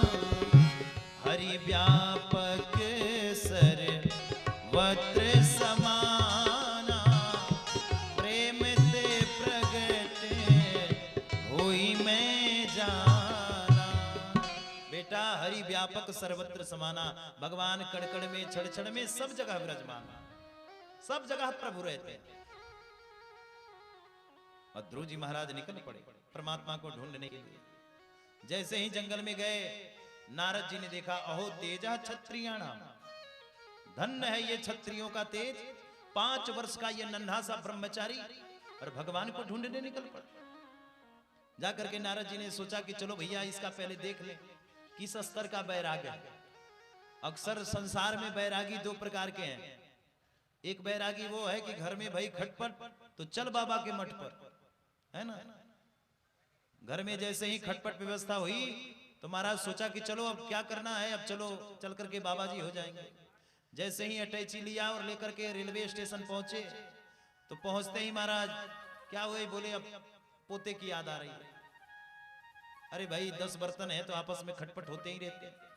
जैसे ही घर में गए, देवी जी ने कहा क्या हुआ, आप तो जा रहे थे बाबा जी बनने।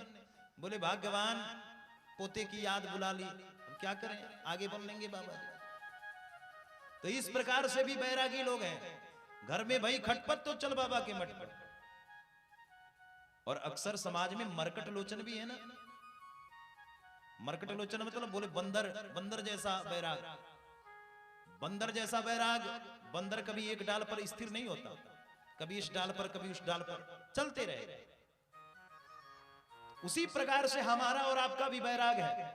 गंगा जी के घाट पर गए तो गंगादास बन गए, जमुना जी के घाट पर गए तो फिर गंगादास से जमुनादास हो गए। जहां चले गए वहीं भैया हमारी व्यवस्था बिगड़ गई। नारद जी को भी लगा कि ये किस स्तर का बैरागी है, क्या परमात्मा को सच में ढूंढने के लिए निकला है। चल करके पहले इसके बैराग्य को देखो। जाकर के कहा, ए बेटा ध्रुव कहां जा रहे हो तुम? इस जंगल के बिहुड़ व्यवस्थाओं में इतने इतने हिंसक जीव हैं कि 1 मिनट में तुम्हें ग्रास बना लेंगे, 1 मिनट में समाप्त कर देंगे। इसलिए बेटा जाओ, मेरा आशीर्वाद है। जिस पिता और मां ने तुम्हारा अपमान किया है, जिस सौतेली मां ने, वही सौतेली मां तुम्हें राज्य सिंहासन देगी। तुम जाओ, मेरा आशीर्वाद है। ध्रुव जी ने कहा, महाराज आप कौन हो? नारद जी ने कहा, मैं नारद। ध्रुव जी ने कहा, नहीं नहीं आप नारद नहीं है। नारद जी को आश्चर्य हुआ, अरे भाई छोटा सा ये बच्चा और मुझे कह रहा है कि नारद नहीं है। ध्रुव जी ने कहा, सरकार मैं समझ लिया आप नारद जी नहीं हो, क्योंकि हमने सुना है जिसको आज तक नारद मिले उसको भगवान जरूर मिले। लेकिन आप कैसे नारद हैं जो भगवान से मुझे दूर कर रहे हैं। नारद जी का अश्रु प्रवाह होने लगा, रोने लगे नारद जी महाराज। नारद जी ने कहा, तू भक्त बनने योग्य है। तुरंत कानों में 12 अक्षर मंत्र दिया। मंत्र लेकर के ध्रुव जी महाराज निकल पड़े और गए जमुना जी के तट पर। और तट पर जाकर के जमुना जी के और महाराज आज 12 अक्षर मंत्र लेकर के तपस्या करने लगे। 1 महीना तक ध्रुव जी ने तप किया, कंद मूल फल खा करके। दूसरा महीना हुआ तो ध्रुव जी ने वो भी बंद कर दिया। तीसरा महीना हुआ तो वायु हवा पी करके रहने लगे।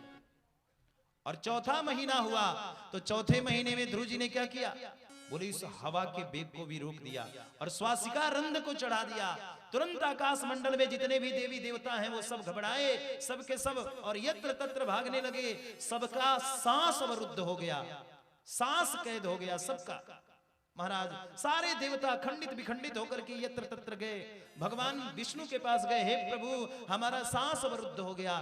भगवान ने कहा, मेरा एक भक्त है 5 वर्ष का नन्हा ब्रह्मचारी, वही मेरा तप कर रहा है। तुरंत भगवान निकल पड़े देवताओं के साथ आए। ध्रुव जी महाराज बैठ करके तप कर रहे हैं। भगवान ध्रुव जी के सामने प्रकट हो गए, चतुर्भुज रूप में प्रकट हो गए। भगवान प्रकट है लेकिन ध्रुव जी महाराज नेत्र नहीं खोल रहे। 1 घंटा हो गया। क्यों? क्योंकि भगवान ने देखा कि भगवान की जो प्रतिभा है, जो झांकी है, वो ध्रुव जी अपने हृदय में बसा करके और भजन कर रहे हैं।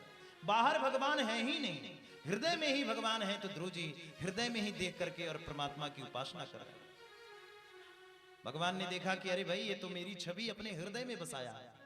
ध्रुव जी के हृदय में जो भगवान थे, भगवान ने उस छवि को खींचा और जैसे ही खींचा ध्रुव जी ने कहा अरे प्रभु किधर गए। नेत्र खुला तो देखा भगवान चतुर्भुज रूप में मुस्कुरा रहे हैं। हो तेरी मंद मंद मुस्कनिया पे हो बलिहार प्यारे जो, बलिहार प्यारे जो। तेरी मंद मंद मुस्कनिया पे बलिहार प्यारे जो, बलिहार प्यारे जो। तेरी मंद मंद मुस्कनिया पे बलिहार प्यारे जो, बलिहार प्यारे जो। तेरी मंद मंद मुस्कनिया पे बलिहार प्यारे जो, बलिहार प्यारे जो। तेरे नैन बड़े गजरारे लगते हैं कारे कारे। तेरे नैन बड़े गजरारे लगते हैं कारे कारे। तेरी तिरछी सी चितवनिया पे बलिहार प्यारे जो, बलिहार प्यारे जो। तेरे मंद मंद मुस्कनिया पे बलिहार प्यारे जो, बलिहार प्यारे जो। तेरे होठ बड़े रस खारे लगते हैं प्यारे प्यारे। होठ बड़े रस खारे लगते हैं प्यारे प्यारे। तेरे होठ बड़े रस खारे लगते हैं प्यारे प्यारे। तेरे होठ बड़े रस खारे लगते हैं प्यारे प्यारे। तेरी अधरन की रत कन्या पे बिहार प्यारे जो, बलिहार प्यारे जो। तेरी मंद मंद मुस्कनिया पे बलिहार प्यारे जो, बलिहार प्यारे जो। बलिहार प्यारे जो, बलिहार प्यारे जो। भगवान तुरंत चतुर्भुज रूप में प्रकट हुए। जैसे ही भगवान प्रकट हुए, भगवान को देख करके ध्रुव जी मुस्कुराने लगे। ध्रुव जी कुछ बोल नहीं रहे, कुछ भी नहीं बोल रहे हैं। भगवान ने देखा कि ध्रुव कुछ बोल नहीं रहे, तो भगवान तुरंत आज अपने शंख को लेकर के और भगवान ने पुनः ध्रुव जी के मस्तक पर सटाया। जैसे ही सटाया ध्रुव जी मुतकंठ गा उठे। मुकम करोति वाचालम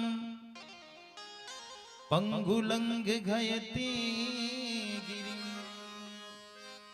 यत कृपा तमहं वंदे परमानंद माधवम।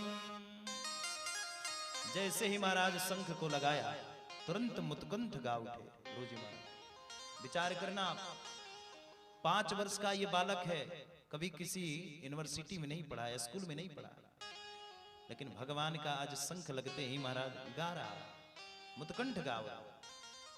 जापे कृपा राम की हुई, तापे कृपा करे सब कोई। इस दुनिया में भगवान जिसके ऊपर कृपा कर दें उसका कल्याण हो जाता है। भगवान से बड़ा कोई नहीं। इसलिए भगवान जिसके रक्षक हो जाएं, भगवान जिसका कल्याण कर दें उसका तो कल्याण हो जाता है। बच्चे को मन से उतारता है, उसका कल्याण हो जाता है। आज महाराज बड़े प्रसन्नता के साथ ध्रुव जी ने आज तुरंत अपना शंख ध्रुव जी के मस्तक पर लगाया। ध्रुव जी स्तुति करने लगे। 26 श्लोकों में स्तुति किया भगवान का। भगवान प्रसन्न हुए और प्रसन्न चित्त होकर के भगवान ने आज बड़े भाव के साथ ध्रुव जी को कहा, बेटा जा, मेरा आशीर्वाद है। पिता के राज्य सिंहासन पर 36,000 वर्ष तक तू राज्य करेगा, 36,000 वर्ष राज्य करेगा। और निकल पड़े महाराज ध्रुव जी। और जैसे ही पिता को पता चला, सौतेली मां को पता चला कि मेरा पुत्र भगवान को प्राप्त करके लौटा, जैसे ही पता चला महाराज अब तो रहा नहीं गया। माता पिता ध्रुव के स्वागत में खड़े हैं। देखो प्यारे, ये दुनिया की रीति है। जब तक आप संसार के पीछे पड़ोगे, संसार में सुख ढूंढोगे, तुम्हें सुख नहीं मिलेगा। संसार में कभी भगवान नहीं मिलते, भगवान संसार से दूर है। इसलिए हम सब क्या करते हैं, भगवान को संसार में ढूंढते हैं। सोच लिया कि चलो भाई कथा सुन लिया तो हमारा कल्याण हो जाएगा, भगवान हमको मिल जाएगा। अरे भाई यज्ञ पूजन कर लिया तो हमारा कल्याण हो जाएगा, भगवान हमको मिल जाएगा। हम अक्सर संसार में भगवान को ढूंढते हैं, और जब तक हम संसार में भगवान को ढूंढेंगे भगवान नहीं मिलेंगे। इसलिए संसारियों के पीछे मत पड़ो। भगवान को तो हमें कहां ढूंढना पड़ेगा, बोले संसार में रह करके भी संसार से दूर होकर के परमात्मा को ढूंढना पड़ेगा। अब इसका मतलब ये नहीं कि घर छोड़ दो आप। ध्रुव जी ने घर छोड़ा, जंगल गए, लेकिन जंगल में गए तो परमात्मा मिल गए। तो यही पद्धति आप भी अपना लोगे क्या? आप जंगल में जा सकते हो? अच्छा विचार करना, जंगल में सिंह भी रहता है, शेर भी रहता है, उसको भगवान मिलते हैं क्या? अगर जंगल जाने से भगवान मिल जाते तो जंगल एक तो बहुत सूक्ष्म व्यवस्था है। बड़े बड़े महात्मा 10-10 हजार वर्ष तपस्या कर रहे हैं, कोई लाखों वर्ष से तपस्या कर रहा है, किसी का समय ही बीत गया तप करते करते, तो वो तो 1 मिनट में जंगल चले जाते और परमात्मा मिल जाते। जंगल जाने से भगवान नहीं मिलते प्यारे।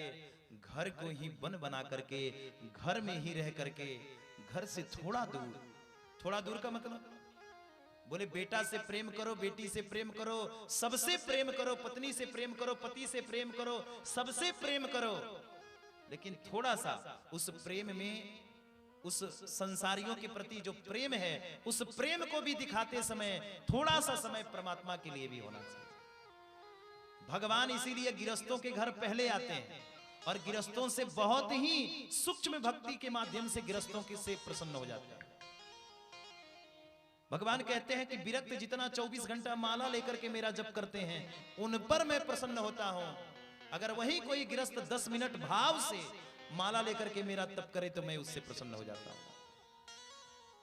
बस इसीलिए 10 मिनट का भाव परमात्मा के लिए होना चाहिए, मिल जाएगा। यही तो जीवन की व्यवस्था है। ध्रुव जी महाराज के साथ भी, ध्रुव जी महाराज भगवान को प्राप्त किए 26,000 वर्ष तक। महाराज भगवान ने आदेश दिया, पिता स्वागत में खड़े हैं, मां स्वागत में खड़े हैं। माता पिता को लगा कि पुत्र प्राप्ति भगवान को करके लौटा है, तो बड़े प्रसन्न हुए और प्रसन्नता पूर्वक राज्य सिंहासन दे दिया। अब राज्य पर बैठ के ध्रुव जी महाराज राजा बन गए। राज्य पर ध्रुव जी महाराज राजा बन गए, और राजा बन करके राज्य चलाने लगे। राज्य की व्यवस्था चलने लगी। अब राज्य चला रहे हैं ध्रुव जी महाराज। इसी बीच में उनका छोटा भाई है उत्तम, उत्तम ने जाकर के यक्षों का अपराध किया। यक्ष हैं कुबेर के पुत्र, और उन यक्षों के बगीचे को उजाड़ना प्रारंभ किया। ध्रुव जी महाराज को क्रोध आया, और क्रोध में बट करके ध्रुव जी महाराज इतने क्रोधित हुए कि अपने भाई के मारे जाने पर हजारों करोड़ों यक्षों का संहार कर दिया। अच्छा विचार करना, जिसने भगवान को ढूंढ लिया और जिसको भगवान मिल गए उसको भी क्रोध आता है। ध्रुव जी को तो भगवान मिल गए, लेकिन फिर भी ध्रुव जी महाराज को क्रोध आ गया। अरे भाई, जिसको तो भगवान मिल गए, परमात्मा मिल गए, वो तो शांत हो जाता है, शिथिल हो जाता है, फिर भी ध्रुव को क्यों क्रोध आ गया? क्यों आया क्रोध? बोले ध्रुव ने भगवान को तो ढूंढ लिया, लेकिन महाराज क्रोध पर नियंत्रण इसलिए नहीं प्राप्त किया, इसलिए क्रोध पर नियंत्रण नहीं मिला। क्यों? बोले महाराज क्रोध को जीतने के लिए तो सत्संग की आवश्यकता है। 5 वर्ष की अवस्था है, भगवान को प्राप्त कर लिया, लेकिन सत्संग का आश्रय नहीं लिया। और जब तक सत्संग का आश्रय नहीं लिया जाएगा तब तक तो महाराज मन पर नियंत्रण नहीं हो सकता। बिन सत्संग विवेक न होई, राम कृपा बिनु सुलभ न सोई। इसलिए जब तक हम सत्संग नहीं करेंगे तब तक परमात्मा की कृपा हमें मिलेगी। इसलिए सत्संग का जब हम आश्रय ले लेंगे तो परमात्मा भी सनई सनई कृपा करने लगेंगे। ध्रुव जी ने सत्संग नहीं किया जिससे उनको विवेक मिले, बुद्धि मिले, क्रोध आ गया। और पता है आजकल तो हमारे साइंसों ने भी कह दिया, साइंटिस्टों ने, कि महाराज 1 मिनट जब हम क्रोध में रहते हैं तो 100 ग्राम हमारे शरीर का ब्लड जल जाता है 1 मिनट के क्रोध में। और कहीं हम 24 का 24 घंटा अगर क्रोध में, बहुत सारे लोग तो क्रोध में भोजन पानी का भी त्याग कर देते हैं। लेकिन महाराज होता क्या है, आगे चल करके आप देखते हैं उनके साथ कितने सारी बीमारियां हो जाती हैं। इसलिए क्रोध में मनुष्य को नहीं रहना चाहिए। क्रोध हमारा शत्रु है। और क्रोध हमेशा से क्रोध क्या करता है, दूसरे का नुकसान नहीं करता। क्रोध में तो हम हमेशा से अपना ही नुकसान करते हैं, हमारा ही नुकसान होता है। इसलिए क्रोध का त्याग करो, क्रोध में नहीं रहो। ध्रुव जी को क्रोध आया और यक्षों का संहार किया, लेकिन महाराज मनु महाराज प्रकट हुए, बेटा नायम मार्गो न साधुयाम, ये साधुओं का मार्ग नहीं है। तब ध्रुव जी महाराज शांत हुए। तो शांत होने के बाद अब ध्रुव जी ने क्या किया, तो 36,000 वर्ष तक राज्य करने के बाद ध्रुव जी के सामने एक मृत्यु देवी प्रकट हुई। और मृत्यु देवी ने कहा, ए बेटा ध्रुव, संसार में जो आया है उसको चलना पड़ेगा।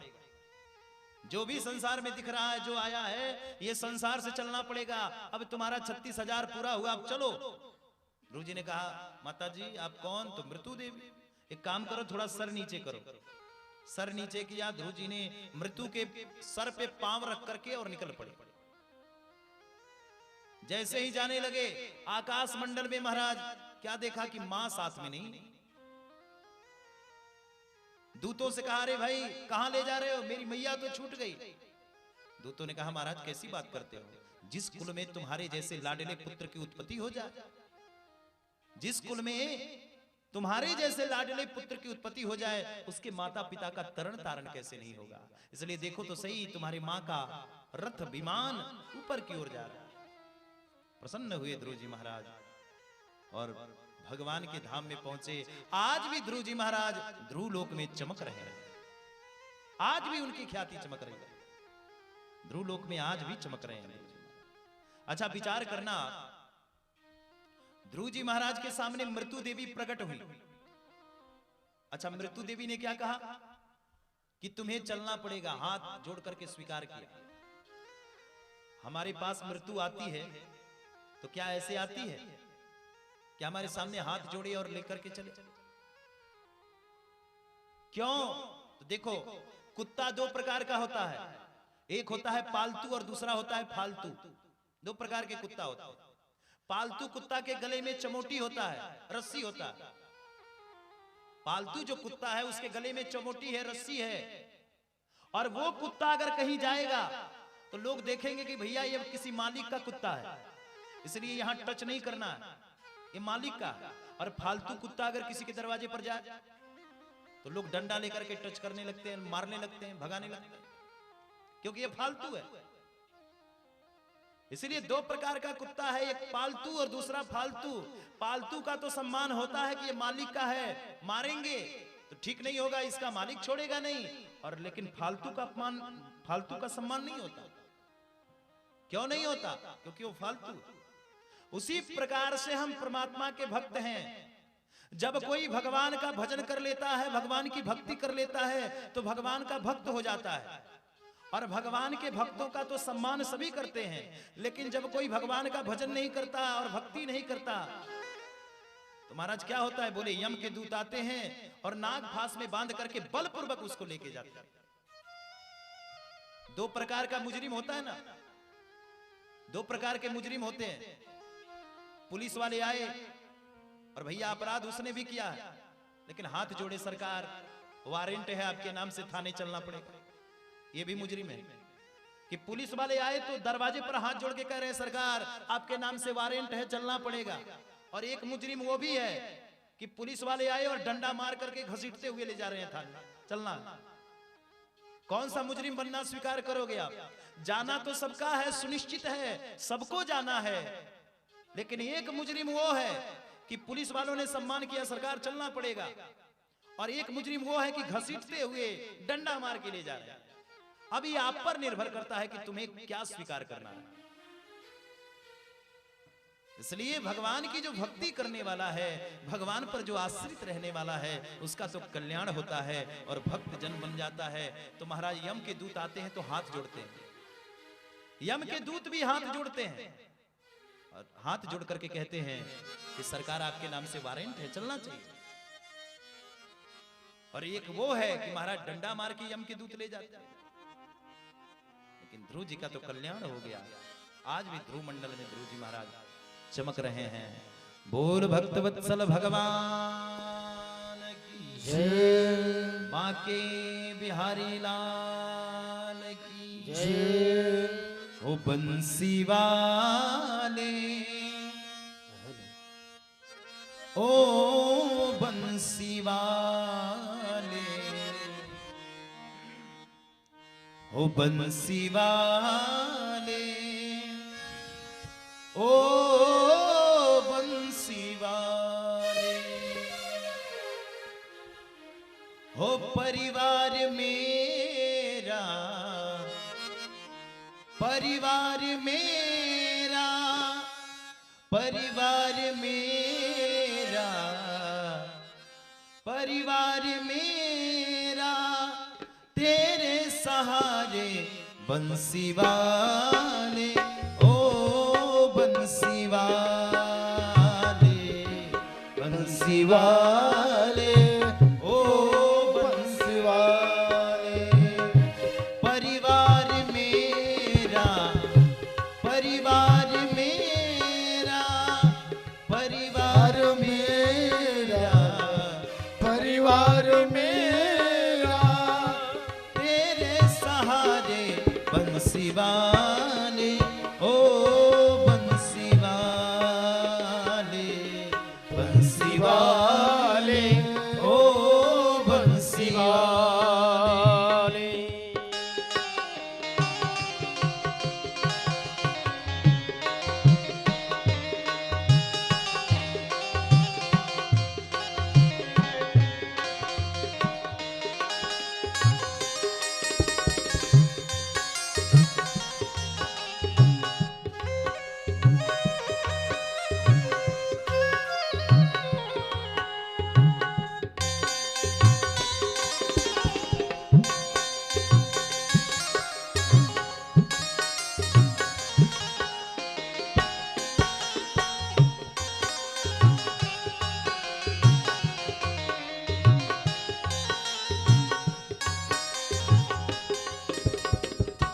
हो चलना साथ साथ कान्हा मेरी राहों में, हो अगर गिर जाऊं मैं उठा लेना बाहों में। हो चलना साथ साथ कान्हा तेरी राहों में, अगर गिर जाऊं को उठा लेना बाहों में। हो चलना साथ साथ कान्हा मेरी राहों में, अगर गिर जाऊं मैं उठा लेना बाहों में। ओ चलना साथ साथ कान्हा मेरी राहों में, अगर गिर जाऊं कान्हा उठा लेना न बाहों में। तेरे सिवा मुझको, तेरे सिवा मुझको कौन संभाले बंसी वाले, ओ बंसी वाले, बंसी वाले, ओ बंसी वाले।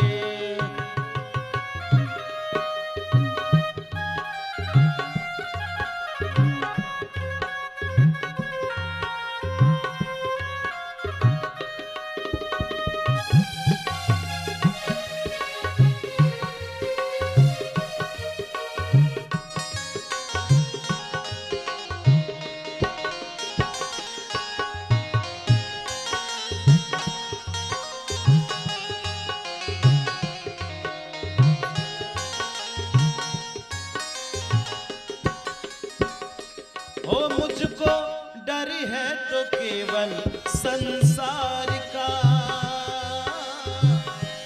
एक अकेला मैं बोझ परिवार का। हो मुझको अकेला है तो डर संसार का, एक अकेला मैं बोझ परिवार का। हो मुझको डर है तो केवल संसार का, एक अकेला मैं बोझ परिवार का। थोड़ा बोझ मेरा, थोड़ा बोझ मेरा, थोड़ा बोझ मेरा थोड़ा बोझ मेरा, तू भी उठा ले बंसी वाले, ओ बंसी वाले, बंसी वाले, ओ बंसी वाले।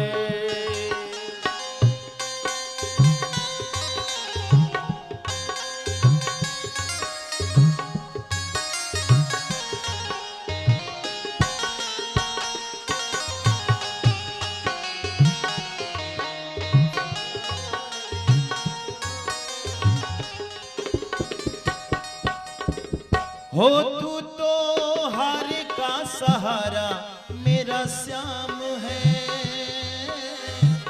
हो तू तो तो हार का सहारा मेरा श्याम है, एक ही अकेला मैं लाखों काम है।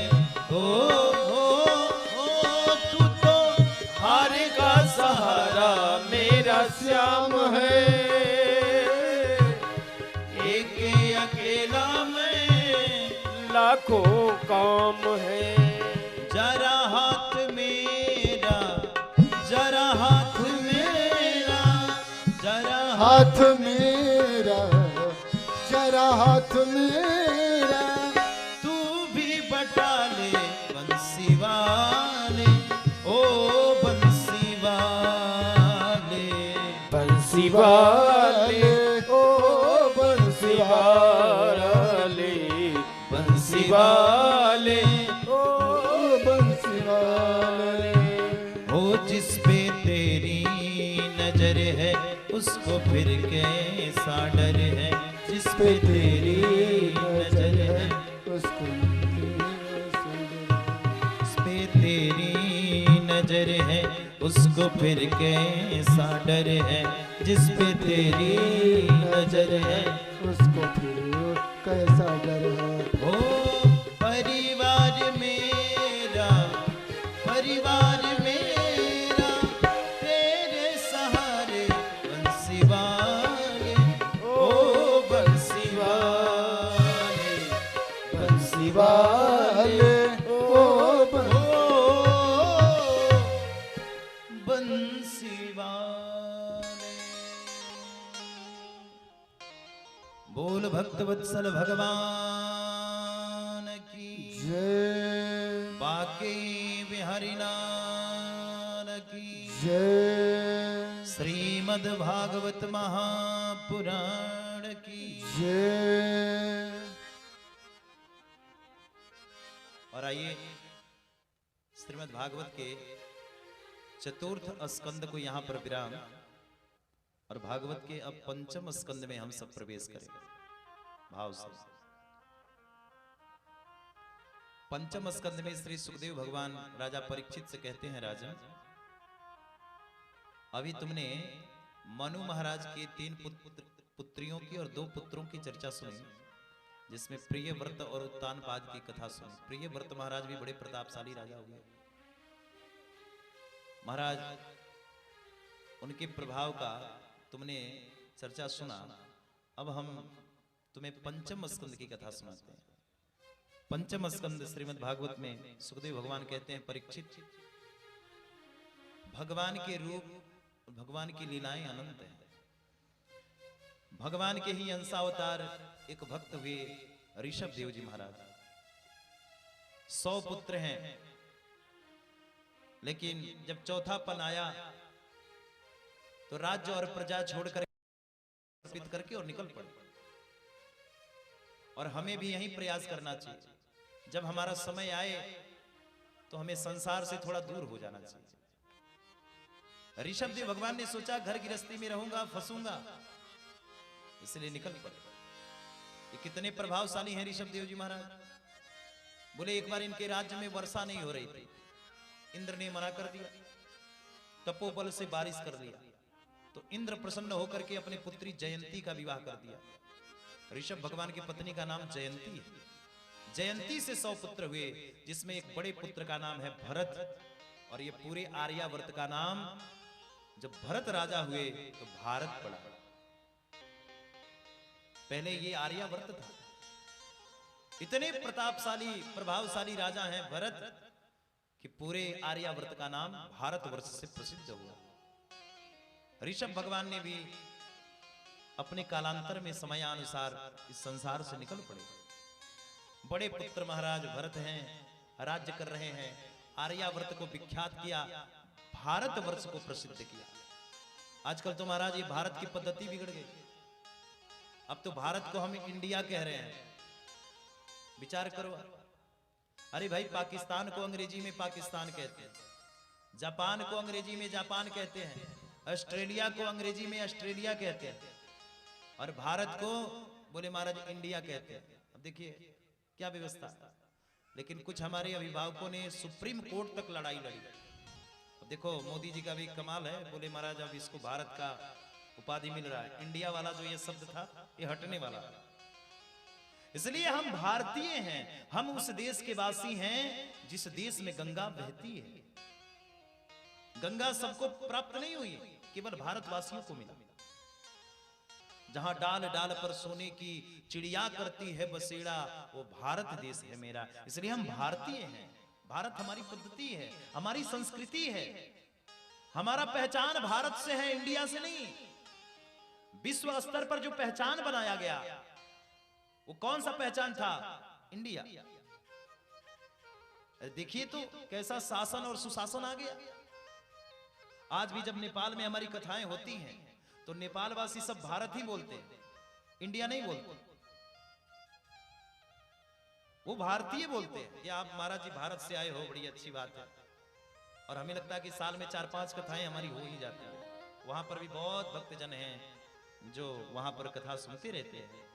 अभी फिर लगभग अप्रैल मई में कथा वहां है, 2-3 कथाएं हैं लगातार।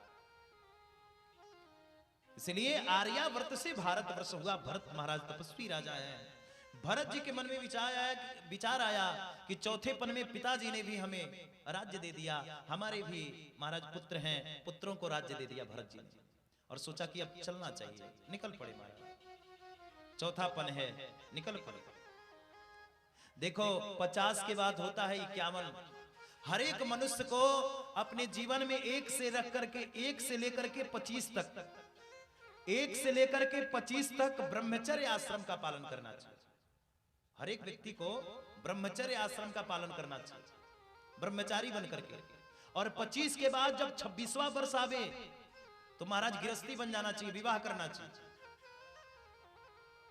25 से लेकर के 50 तक क्या बोले महाराज गृहस्थ आश्रम का पालन करना चाहिए। और 50 के बाद अब शुरू हो गया 51। 51 का मतलब वन, अब घर में मत रहो। 50 के बाद 51 शुरू हो गया, अब घर में मत रहो। वानप्रस्थ, वानप्रस्थ का मतलब बोले जंगल में जाना थोड़ा हुआ। वानप्रस्थ का मतलब हुआ क्या? बोले महाराज कहां कहां जाओ? बोले अयोध्या जाओ, काशी जाओ, मथुरा जाओ, बनारस जाओ, सब जगह जाकर के तीर्थों का भ्रमण करो और तीर्थों का आनंद लो। ये हमें प्रयास करना चाहिए, हमें तीर्थ जाना चाहिए, तीर्थों का आनंद लेना चाहिए। वानप्रस्थ कितने? बोले 75 तक। और 75 के बाद शुरू हो गया क्या? क्या शुरू हो गया? बोले सन्यास। 75 साल की जब अवस्था हो जाए तो हमें सन्यासी बन जाना चाहिए। सन्यासी का मतलब ये नहीं हुआ कि घर छोड़ दो, नहीं, घर में ही रहो। लेकिन अब घर से मतलब नहीं तिजोरी की चाबी उठा के बेटे बहू के हाथ में, अब 75 के बाद भी गर्दन में तिजोरी झूल रहा है, चाबी झूल रही है, तो महाराज वही बुढ़ापे में कष्टदायक है हमारे लिए। इसलिए 75 साल के हो गए तो सारे तिजोरी की चाबी बड़े बहू बड़ी बेटी सबको सौंपो और सौंप करके निकल पड़ो महाराज। घर में ही रहो लेकिन घर का आश्रय नहीं होना चाहिए। ये 4 आश्रम हैं जीवन के, ब्रह्मचर्य, गृहस्थ, वानप्रस्थ और सन्यास। भरत जी को लगा कि अब हमें निकलना चाहिए। निकल पड़े भरत जी महाराज और जा रहे हैं। गए और जाकर के गंडकी नदी के किनारे तप करने लगे। तपनिष्ठ महात्मा है, तप कर रहे थे। इतने में एक गर्भिणी मृगी थी, मृगी ने छलांग लगा लिया। गंडकी नदी में छलांग लगाया, उसके पीछे सिंह पड़ा था, उसके उदर में बालक था, प्रसव था। और जैसे ही छलांग लगाया वो बालक का प्रसव हुआ और प्रसव होते ही महाराज बहने लगा नदी में छोटा सा बच्चा उस मृगी का। जब भरत जी ने देखा तो भरत जी से रहा नहीं गया, सोचा बच्चा डूब जाएगा। गए और बच्चे को उठा के लाया और ला करके उस बच्चे का लालन पालन करने लगे। देखो, घर छोड़ दिया, परिवार छोड़ दिया, सब कुछ छोड़ दिया, लेकिन बच्चे में धीरे धीरे आसक्ति हो गई। अब वो मृग का बच्चा खाता है तो खाते हैं, मृग का बच्चा सोता है तो सोते हैं, कहीं कहीं चला जाता है तो महाराज बेचैन हो जाते हैं, कहां चला गया। देखो, परिवार से मोह त्याग दिया, समाज से, परिवार से, राज्य से, पुत्र से, पुत्री से, सबसे मोह त्याग करके गए भजन करने के लिए। लेकिन एक मृग के बच्चे में महाराज क्या हो गया, आसक्ति हो गई। इसलिए प्यारों, हमें संसार से प्यार करना चाहिए। बेटा से करो, बेटी से करो, सबसे प्यार करो, क्योंकि ये समाज प्यार करने का है। लेकिन ध्यान रहे, आसक्ति किसी में मत रखो। आसक्ति का मतलब है कि हम तुम्हारे बिना रह नहीं सकते। बेटा नहीं है तो हम चिल्लाने लगे, हाय हाय अब बेटा नहीं है, अब बेटे के बिना रह नहीं सकते। पत्नी नहीं है तो हाय हाय चिल्लाने लगे, अब पत्नी चली गई। पति नहीं है तो चिल्लाने लगे, हाय हाय अब पति नहीं रहा। यही हमारे जीवन की आसक्ति है। और हमारे शास्त्र क्या कहते हैं, अंतो गत्वा या मति सा गति। अंतिम समय में आपकी जैसी मति होगी वैसे ही आपकी गति होगी। अंतिम समय में जैसी आपकी मति होगी वैसे ही गति होगी। अब बेटा को याद करके मरोगे अंतिम समय में तो क्या बन के आओगे? बोले बेटा का बेटा बन के आओगे। बेटी को याद करके मरोगे तो क्या मिलेगा जन्म? बोले बेटी का बेटी बन करके आना पड़ेगा। लेकिन आजकल तो हमारा धड़ल्ले से कुत्ता पाला जा रहा है घर में, है ना। गाय पालना हम बंद कर दिए, अब घर में कुत्ते पाले जाते हैं। एक सज्जन प्रश्न किए, महाराज जी आप तो गाय पालने के लिए कह रहे हो, तो महाराज बड़े बड़े होटल और टाउन में गाय कैसे पालन करेंगे? इसलिए छोटो सो कुत्ता एक छोटा सा जगह में रहता है। हमने कहा तो कुत्ता पाल लो भैया, लेकिन मरने के बाद कुत्ता ही बन के आए, वो बनेगा तो कुत्ता ही, क्योंकि कुत्ते में आसक्ति है तो बनेगा क्या, तो कुत्ता। इसलिए प्यारों, जीवन में ये जीवन में सबसे उपयोगी है क्या, कि हम क्या पालन करते हैं और किसमें कितनी आसक्ति रखते हैं। इसलिए अंतिम समय में जैसी मति होगी वैसे ही हमारी गति होगी, वैसे ही गति होगा। इसलिए अंतिम सुधार लो। जीवन भर आपने पाप किया चलेगा, लेकिन बुढ़ापे में, अंतिम में, मरते समय अगर आप सुधर गए तो आपका सब सुधर गया। और जीवन भर आपने पुण्य किया, सत्कर्म किया, कथा सुना, भागवत सुना, लेकिन अंतिम बिगड़ गया तो सब बिगड़ गया। इसलिए अंत सुधारो। अंतिम सुधारना बहुत जरूरी है। अंतिम जिसका सुधर गया उसी का बन जाता है, अंतिम जिसका बिगड़ गया उसी का बिगड़ जाता है। एक बार एक देवी जी फोटो खिंचवाने गए स्टूडियो में, 4 घंटा मेकअप करके, लिपस्टिक पाउडर लगा करके पहुंची स्टूडियो में। फोटो कैमरामैन से कहा फोटो खींच दो। कैमरामैन ने कहा शीशे के सामने देख लीजिए। देवी जी बोली 4 घंटा सज के आई हो तू तो फोटो खींच दे बस। कैमरा उठाई, उसने फोटो खींच ली। अब देवी जी ने जब तस्वीर देखा तो आग बबूला हो गई, ऐसी थी मैं कि ऐसा खींच दिया तू। कैमरामैन बोला देवी जी तो क्या करें? देवी बोली कि 4 घंटा सज के आई हूं, और तुमने ऐसा फोटो बिगाड़ दिया। कैमरामैन ने कहा देवी हमारी गलती नहीं है, आप सज के कितना आ रही हैं इसमें दोष नहीं है। आप कैमरे के सामने कैसे दिख रही हैं, आप जैसे कैमरे के सामने रहिएगा वैसे फोटो आएगी। इसलिए जीवन भर तप किया, अनुष्ठान किया, लेकिन अंतिम बिगड़ गया तो सब बिगड़ गया, और अंतिम सुधर गया तो सब सुधर गया। अंतो गत्वा यामति सागति। इसलिए अंतिम समय हमें सुधारना चाहिए। जो करते रहोगे भजन धीरे धीरे। शरीर हिरण का मिल गया। शरीर क्या मिला? बोले हिरण का। 84 लाख योनियां हैं। हम जैसे कर्म करते हैं इस 84 में देखो सब हैं, पेड़ पौधे, छोटे छोटे कीट पतंग, मनुष्य, गाय भैंस, पशु, ये सारी सृष्टि है 84 लाख। ये सब में आत्मा है। अब शरीर तुम्हें क्या प्राप्त करना है ये तुम पर निर्भर करना है। इस मनुष्य में भी दो प्रकार के हैं ना मनुष्य, एक राक्षस है, एक मनुष्य है। मनुष्यों के लिए तो भाई कथा प्रवचन व्यवस्था ये सब बनाई गई है, लेकिन जो तामसी वृत्ति के लोग हैं, जो राक्षस वृत्ति के लोग हैं। अच्छा देखो, सबसे बड़ी बात ये है कि जो टीवी में हम राक्षस देखते हैं, टीवी में कि महाराज राक्षस के महाराज मुकुट लगा है, ये लगा है, ऐसा लगा है, वैसा लगा है। देखो कलयुग में ऐसे राक्षस नहीं है जिसको हम टीवी में देख रहे हैं। कलयुग का राक्षस कौन है? कलयुग का राक्षस जो राम का नहीं, वो किसी काम का नहीं। जो राम का नहीं है वो राक्षस, जो राम का है बस वो तो मनुष्य है, देवता। इसलिए राम को मानने वाला देवता, और बस जो राम को नहीं मानने वाला वो राक्षस। समझ लेना चाहिए। मनुष्यों में महाराज शरीर मिला तो मृगी के शरीर में भजन कर रहे हैं।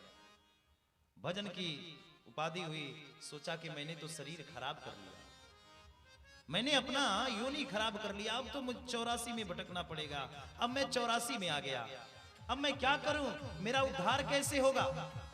कैसे होगा उद्धार?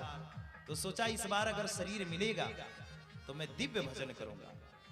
तो उस मृगी के शरीर में ही भजन करने लगे।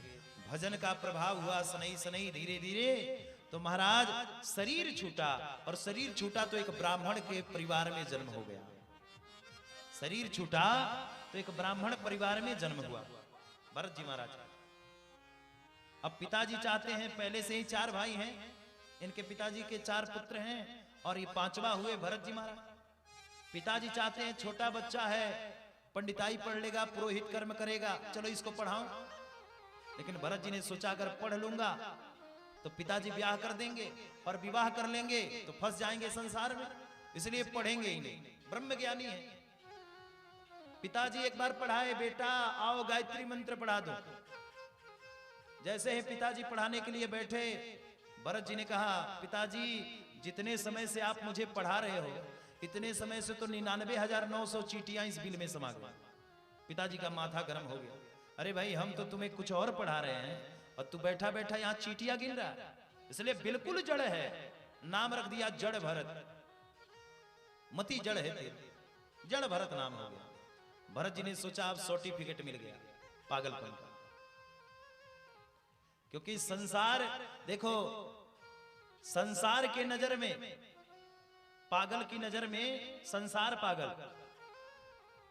पागल की नजर में संसार पागल है ना, और संसार वालों के नजर में पागल पागल।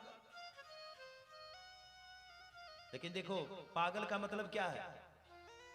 पागल का मतलब बोले पा जोड़ गल, पा जोड़ गल, पा लिया जिसने प्रभु को वो पागल। जो प्रभु को प्राप्त कर ले वो पागल है। पागल का अर्थ व्यर्थ मत करना, प्रभु को पाने वाला ही पागल। लेकिन भैया संसार में तो अब पागल बहुत हो गए। कि कोई पागल है धन दौलत का, कोई पागल बेटे नारी का। कोई पागल धन दौलत का, कोई पागल बेटे नारी का, कोई पागल पढ़ाई लिखाई का, कोई पागल कुर्सी का, कोई पागल वर्दी का। इस संसार में जो है वो सब पागल है कि नहीं? कोई पढ़ाई के लिए मर रहा है, कोई महाराज कुर्सी के लिए मर रहा है, कोई वर्दी के लिए मर रहा है, सब पागल है। लेकिन भैया सच्चा पागल कौन है? तो कोई पागल है धन दौलत का, कोई पागल बेटे नारी का, और सच्चा तो पागल वही है जो पागल बांके बिहारी का। इसलिए सच्चा पागल कौन? बोले जो बिहारी जी का पागल है, कन्हैया का पागल है, वही ओरिजिनल पागल है।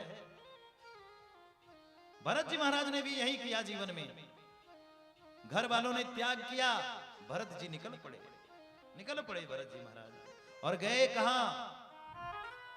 बोले अब भाई कुछ दे देते हैं, उसी पर परवरिश होने लगे। एक बार पिताजी के जाने के बाद भरत जी घर में रहने लगे एकांत। भाइयों ने कहा अरे भाई घर में बैठा बैठा खाता है, इसलिए कुछ नहीं करता तो जा कम से कम अपने खेतों में तो काम कर। और खेत में नहीं कर सकता तो बाहरी जानवर खेतों को चरते हैं, उन जानवरों को भगाया कर। भरत जी महाराज निकल पड़े, खेतों में गए। अब जानवर जो अगल बगल के खेतों में चर रहे हैं, उन जानवरों को पकड़ करके ला करके अपने खेतों में चराने लगे। भाई आए, भाइयों ने देखा, मारा डंडा मारा कि अरे बिल्कुल जड़ है, बाहर कर दिया। भरत जी को कोई परवाह नहीं। भरत जी तो आनंद है, राम जी का चिड़िया, राम जी के खेत, खाली चिड़ैया, भर भर पेट, ये तो सब प्रभु का दिया हुआ है। भाइयों ने जब भगा दिया भरत को, तब भरत जी ने सोचा पिताजी के जाने के बाद भी अब परिवार से हमें तिरस्कार मिला, अब इसका मतलब कि अब परिवार भी मुझे त्याग रहा है, तो मुझे प्रभु का हो जाना चाहिए, प्रभु का हो जाना चाहिए।